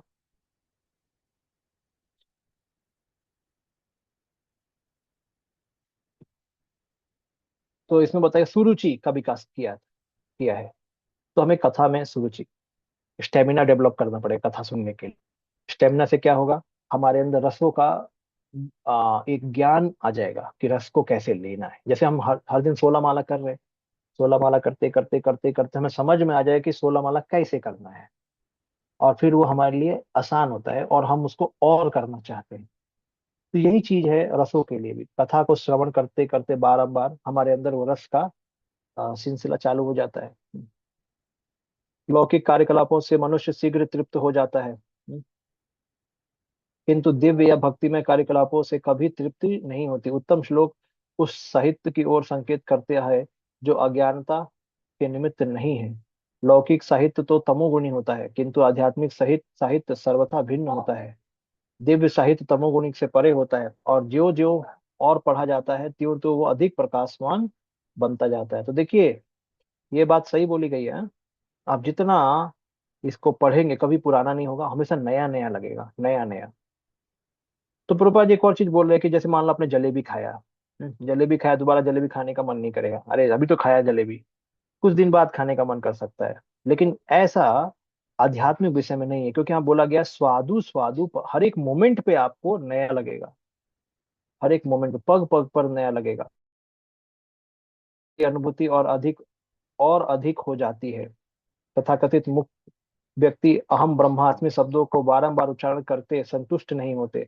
ब्रह्म की ऐसी कृत्रिम अनुभूति उबाऊ है, फलतः वे भी वास्तविक आनंद उठाने के लिए श्रीमद् भागवतम की कथाओं की ओर मुड़ते हैं। इवन जो ब्रह्मवादी होते हैं वो भी भगवान भागवत की कथा क्यों पढ़ते हैं? वो हम ब्रह्मास्मि बोल बोल के थक जाते हैं, उनको भी आनंद नहीं मिल पाता है। यानी ये जो वस्तु है, ये ब्रह्मन से भी ऊपर। ब्रह्म केवल बोल बोल के आपको शांति नहीं मिलेगी या आपको तुष्टि नहीं, लेकिन भगवान के कथा को श्रद्धा पूर्वक जो सुनेगा उसमें वो रस लेने का स्टेमिना डेवलप हो जाएगा, और फिर वो रस को आनंद से ले सकता है। जो लोग इतने भाग्यशाली नहीं हैं वे परार्थवाद या दुनियाई परोपकार की ओर मुड़ते हैं। देखिए क्या बोला गया है, जो लोग इतने भाग्यशाली नहीं है, मतलब जो लोग भागवतम के रस को नहीं समझ पाते हैं, वो लोग कहाँ जाते हैं? वो लोग किसकी सेवा करते हैं? संसार की सेवा करते हैं। एक थोड़ा, चलो हॉस्पिटल खोल देते हैं, चलो लोगों को थोड़ा कपड़े बांट के आते हैं, चलो गरीबों को थोड़ा पैसे बांट देते हैं। ये सब काम करने वाले कौन लोग हैं? यही लोग हैं। कौन? जिनको भागवतम का रस नहीं पता है। और इसका अर्थ यह हुआ कि मायावाद दर्शन लौकिक है, जबकि भागवत गीता तथा श्रीमद् भागवतम का दर्शन दिव्य है। मायावादी लोग क्या करते हैं? पहले बोलते हैं ब्रह्म सत्य है, जगत मिथ्या, ब्रह्म सत्य है, जगत मिथ्या, और बाद में उसी संसार में आके वो लोग हॉस्पिटल खोलते हैं, स्कूल खोलते हैं। अरे तुम्हारा संसार मिथ्या है तो तुम स्कूल क्यों खोल रहे हो? तो प्रभुपाद बोल रहे हैं इनका दर्शन भी लौकिक है, मतलब मटीरियल है, इसलिए इन लोग को आनंद नहीं आता तो हॉस्पिटल खोलने चले जाते हैं। भक्त पूरे जीवन भक्ति करेगा बट सोचेगा कि मुझे और कुछ करने की जरूरत नहीं है। बस भगवान को संतुष्ट कर दिया, इतना ही काफी है। भगवान की सेवा के लिए वो अलग अलग चीज कर सकता है, हम्म, लेकिन वो अपने इंद्र तृप्ति को नहीं बदलना चाहता। वो इंद्र तृप्ति से विमुख हो चुका है, उसको इंद्र तृप्ति में कोई मन नहीं है। उसको क्या मन है कि केवल कृष्ण की सेवा की जाए, उन पे आश्रित रहा जाए, उनके भक्तों की सेवा की जाए, भागवतम को श्रवण किया जाए, भागवतम को प्रचार किया जाए। इस सब चीजों में ही उसका मन लगा रहता है, और वो रस ज्ञाना, रस को पद पद पे टेस्ट करता है। कृतवान किल कर्माणि सह रामेण किन्नानि भगवान गूढ़ा कपट मानसः। भगवान श्री कृष्ण ने बलराम सहित मनुष्य की भांति क्रीड़ाएं की, और इस प्रकार से प्रच्छन्न रहकर उन्होंने अनेक अलौकिक कृत्य किए। प्रभु जी एक मिनट, ये आपने बताया था ना मायावाद दर्शन लौकिक है, तो आपने क्या बोला था? पहले बोलते हैं जगत मिथ्या है, ऐसा बोले क्या आपने? हाँ, मायावाद क्या बोलते हैं? ब्रह्म सत्य जगत मिथ्या। तो जगत अगर मिथ्या है तो आप जगत में इतना इंटरेस्ट क्यों ले रहे हो? वो फिर वो क्या सोचते हैं कि अरे ब्रह्मन तक जाना बहुत मुश्किल है, अभी संसार में लोगों की सेवा करते हैं हम लोग, तो फिर हॉस्पिटल बनाते हैं। अब देखिए मायावादी लोग कई लोग हॉस्पिटल बनाते हैं, स्कूल खोल देते हैं। तो ये कौन से लोग हैं? ये लोगों को आध्यात्म में कोई रुचि नहीं है वास्तव में, क्योंकि इनके पास कोई रस ही नहीं मिल रहा है। बस बोल बोल के थक गए हैं, अहम ब्रह्मास्मि, अहम ब्रह्मास्मि। तो ये कृत्रिम रूप से करने से काम नहीं चलेगा। उनको वास्तव में अध्यात्म के बारे में जानना है, अध्यात्म को पहुंचना है, तो श्रीमद् भागवतम की शरण लेनी ही पड़ेगी।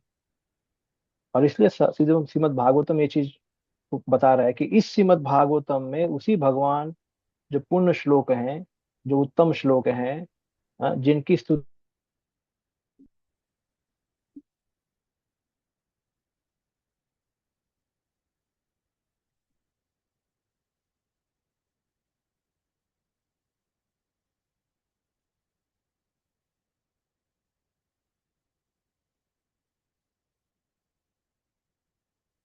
भगवान की कथाओं को भागवतम में सबका उल्लेख किया गया। सुनो सुनो, तो बार बार उनको बुलाने का यहाँ पे प्लान चल रहा है। तो भागवतम एक तरीके से आ, मांगता है कि आप श्रद्धालु होने चाहिए, सुनने की इच्छा रखनी चाहिए और सही व्यक्ति से सुनो। लेकिन साथ साथ भागवतम बोलता है कि मैं गीला एकदम पका हुआ फ्रूट हूँ, पी लो मेरे को, रस का ज्ञान है तो पीते ही रहो। यहाँ पे भी रस ज्ञानम जो वर्ड यूज हुआ है, रस ज्ञानम, स्वादु रस ज्ञानम। और वो पहले तीसरे श्लोक में भी वही यूज हुआ है, रसम आलयम, रसम, वहां पे भी रस का यूज यूज हुआ है। तो जो इस रस को ग्रहण कर रहा है वो छोड़ेगा नहीं भागवतम को, हमेशा लेके चलेगा भागवतम को, सुनता रहेगा। या तो देखिए, भागवतम एक भागवत पुरुष है और एक भागवत पुस्तक है। तो भागवतम की सेवा दोनों दोनों तरीके से हो जाती है। ये आगे के श्लोक में आएगा, अगले अध्याय में आने वाला है। ये भागवतम मतलब दो, भागवत पुरुष और फिर मतलब भागवत महाभागवत। भक्त पुरुष का मतलब ऐसा नहीं कि मेल मेंबर, पुरुष भागवत, भागवता मतलब कोई भी हो सकता है, उस मेल फीमेल का कोई उसमें वो नहीं है। भागवत एक व्यक्ति है और भागवत एक बुक भी है, पुस्तक भी है। तो इन दोनों का सेवा बराबर ही माना जाता है। तो अगर कोई भगवान के भक्तों की सेवा कर रहा है, गुरु की सेवा कर रहा है, तो वो भी भागवत की सेवा मानी जाती है। उसको भी उसमें मजा आएगा, आनंद आएगा। और जो भागवत पढ़ रहा है, सुन रहा है, उसमें भी उसको आनंद आएगा। तो इस तरीके से अभी भगवान 20वें श्लोक में, हाँ, अभी 17 नंबर से 20वें पे आए हैं। तो अभी देखिए, बीच में थोड़ा ऊपर क्या बोला था कि देवकी और वासुदेव पुत्र कृष्ण आए थे, उनकी कथा क्यों आए थे, बताइए उनके बारे में। अब उसके बाद उन्होंने थोड़ा सा डिटूर ले लिया कि भगवान की कला के बारे में बताओ, भगवान के अवतार कथा के बारे में बताओ, और फिर भगवान की लीलाएं सुन के क्या होता है, ये सब चीजें बताए जा रहे हैं। हम उनकी कथा सुनने से तृप्त नहीं है, और बताइए। लेकिन अब दोबारा कृष्ण के ऊपर आ गए। ऊपर कृष्ण के ऊपर बोला था क्योंकि सभी अवतार के स्रोत कृष्ण है। अब दोबारा भागवत में ये थोड़ा आपको देखने को मिलेगा, कभी कभी थोड़ा डिटूर भी हो जाते हैं और फिर वापस आते हैं। तो इसमें कथा में कोई सिस्टम नहीं है। कथा जहाँ व्यक्ति का मन खिंच जाता है, और वो उस दर्शन, सुत गोस्वामी भी ऐसे करते हैं कई बार, कभी कभी इधर चले जाते हैं फिर वापस आते हैं। तो ये सब चलता है। तो यहाँ पे अब वापिस आया जा रहा है 20वें श्लोक में। क्या बोला जा रहा है कि हमें कृष्ण और बलराम के बारे में सुनना है, उनके बारे में बताइए, जो कि कपट मानुषः, मतलब मनुष्य के देह में आए थे, कपट, कपट करके कि भाई हम मनुष्य ही हैं, लेकिन मनुष्य नहीं है, वो भगवान है। गूढ़, गूढ़ मतलब अपने को छिपा के आए थे, छिपा के आए थे। अति मर्त्यानी भगवान, सुपर ह्यूमन। मर्त्यानी मतलब जो इस संसार में, जो मर्त्यानी जो सभी लोग हैं मरने वाले, हाँ, और ह्यूमंस। अति मर्त्यानी मतलब सुपर ह्यूमन वर्क उन्होंने किया है। जो अति मर्त्यानी भगवान, किल कर्माणि, किल कर्माणि, उनने कौन कौन से कार्य किए हैं, कौन कौन से कार्य किसने किया है। रामेण सह केशव, बलराम और केशव, ये दोनों मिलके जब मनुष्य रूप में आए हैं, कपट किया है, कपट मनुष्य रूप में आए हैं और गूढ़ अपने को छुपा के आए हैं। तो ऐसे भगवान ने क्या क्या कर्म किए हैं, किल कर्माणी, क्या क्या किया है बताओ हमको उनके बारे में। और कौन से कार्य किए, अति मर्त्यानी भगवान मतलब सुपर ह्यूमन एक्ट किए हैं, कोई नॉर्मल काम नहीं किया है, बड़े बड़े काम किए हैं। बियॉन्ड ह्यूमन भी बोला है इसको, विश्वनाथ चक्रवर्ती ठाकुर बोल रहे हैं बियॉन्ड ह्यूमन कार्य किए हैं। तो इस वर्ष में बताया गया है कि भगवान के जो कार्य हैं, दो कृष्णा's actions are human but he is a brahman in a human form, his actions like lifting govardhan surpass the actions of humans। भले भगवान ने थोड़े ह्यूमन के जैसे कार्य किए हैं, लेकिन इसमें भी आप देखिए कि बड़े बड़े कार्य जैसे गोवर्धन को धारण करना, ये कोई मनुष्य कर नहीं सकता है। तो ये भी कार्य को अति मर्त्यानी बोला गया है। ये ऐसे कार्य हैं, ये बियॉन्ड ह्यूमन, सुपर ह्यूमन काम है, कोई कर नहीं सकता। But the lord is hidden, गूढ़ः, गूढ़ः मतलब छिपे हुए भगवान, पता नहीं लगता कि ये वास्तव में मनुष्य है कि भगवान है, कुछ पता नहीं लगता है। Is deceptive to the human being, कपट मानुसः, डिसेप्टिव है, हाँ? धोखा दे देते हैं। Is deceptive to materialistic person such as Jarasandh by disguising himself as a Brahmana to make a request in order to help his devotee। Jarasandha के पास गए भगवान ब्राह्मण का रूप लेके, बोले कि भाई हमें हमें भिक्षा चाहिए। किसका चाहिए भिक्षा? हमें आपसे लड़ाई लड़ना है, ये लो लड़ाई लड़ना है। तो जरासंध के सामने छिप के आए थे, तो समझ में जरासंध कभी समझा नहीं कृष्ण को, हमेशा समझा कि ये भाई ये छली है, कपटी है, इसलिए इसीलिए तो 17 बार हारने के बाद भी उसको लगा कि मैं इसको हरा सकता हूँ। मतलब अगर जरासंध को शुरू में पता लग गया होता कि ये काल स्वरूप है भैया, सबको खाने वाले, ये तो लड़ाई ही नहीं करता। वो जरासंध कृष्ण को समझ ही नहीं पा रहा है, इसलिए यहाँ पे बोला गया है कि कपट मानुसः, मनुष्य के रूप में आके कपट कर रहे हैं भगवान को, पता ही नहीं लगता है। वो हारेगा भी व्यक्ति तो सोचेगा कि मैं इसको हरा सकता हूँ, ऐसा कपट है। तो बड़ा काम कर दिया तो भाई छोड़ के वो दूसरा दुश्मन भाग जाएगा, अरे बहुत बड़ा व्यक्ति है, ये तो काल स्वरूप है। लेकिन ये कपट मानुस है, मनुष्य भी है और ऐसे कपट करते कि पता ही नहीं लगता। दूसरा चीज, वो इवन डिवोटीज को भी कपट कर देते हैं, जैसे गोपीज को, कि गोपी को अपना बांसुरी बजा के बुला लिया, और फिर बाद में बोलते हैं कि भाई, उनको आदेश करते कि तुम कैसी लड़कियां हो, अपने पति घर को छोड़ के रात को आ रही हो, ये कोई शोभा देता है तुमको? जाओ अपना नियम पालन करो, ये सब क्या कर रहे हो, वापिस जाओ। ये भी कपट हो गया। आप बुला रहे हो और आप बोल रहे हो कि एक एक किसी पुरुष के लिए तुम लोग अपना घर छोड़ रहे हो, ये तो अच्छा स्त्री के चरित्र नहीं है, ऐसे सब कैसे कर रहे हो? ये भी कपट कर रहे हैं भगवान। तो इस तरीके से गोपियों को कपट कर रहे हैं, ऐसा विश्वनाथ ठाकुर बोलते हैं, और जरासंध को कपट कर रहे हैं। तो मानुषः कपट। तो भगवान की लीला है काफी, इवन आप समझ सकते हैं कि ब्रह्मा जी को ब्रह्म विमोहन लीला में डाल दिया, वो भी एक कपट की तरह ही है। छोटा बालक कैसे कपट करे, कैसे? छोटा बालक किसी का जूठा खा रहा है, भगवान ने क्या है, ये कपट हो जाता है। तो इस तरीके से भगवान कपट मानुषः, और बड़े बड़े कार्य कर देते हैं। ब्रह्मा जी के लिए आप देखिए कि ग्वाल बाल का रूप भगवान ने ले लिया, फिर गैयों का रूप भगवान ने ले लिया। अभी कोई छोटा काम है क्या? और वो सब बाद में भगवान ने दिखाया कि सभी मेरे ही और विष्णु के ही एक्सपेंशन है, सारे के सारे विस्तार हैं। श्री कृष्ण ने भगवान की मानव विकास तथा पशु विकास के सिद्धांत लागू नहीं होते हैं। बस इसके बाद हम ये यहाँ पे विराम देंगे, ये वाला लास्ट है श्लोक, ये इसका थोड़ा पढ़ लेते हैं, लंबा है। तो ठीक है, अभी समय भी हो गया है, कल इसको डिस्कस कर लेते हैं, ठीक है? ओके प्रभु जी, कल मैं ट्रैवलिंग में रहेंगी तो मैं सिर्फ सुनेंगी, है ना?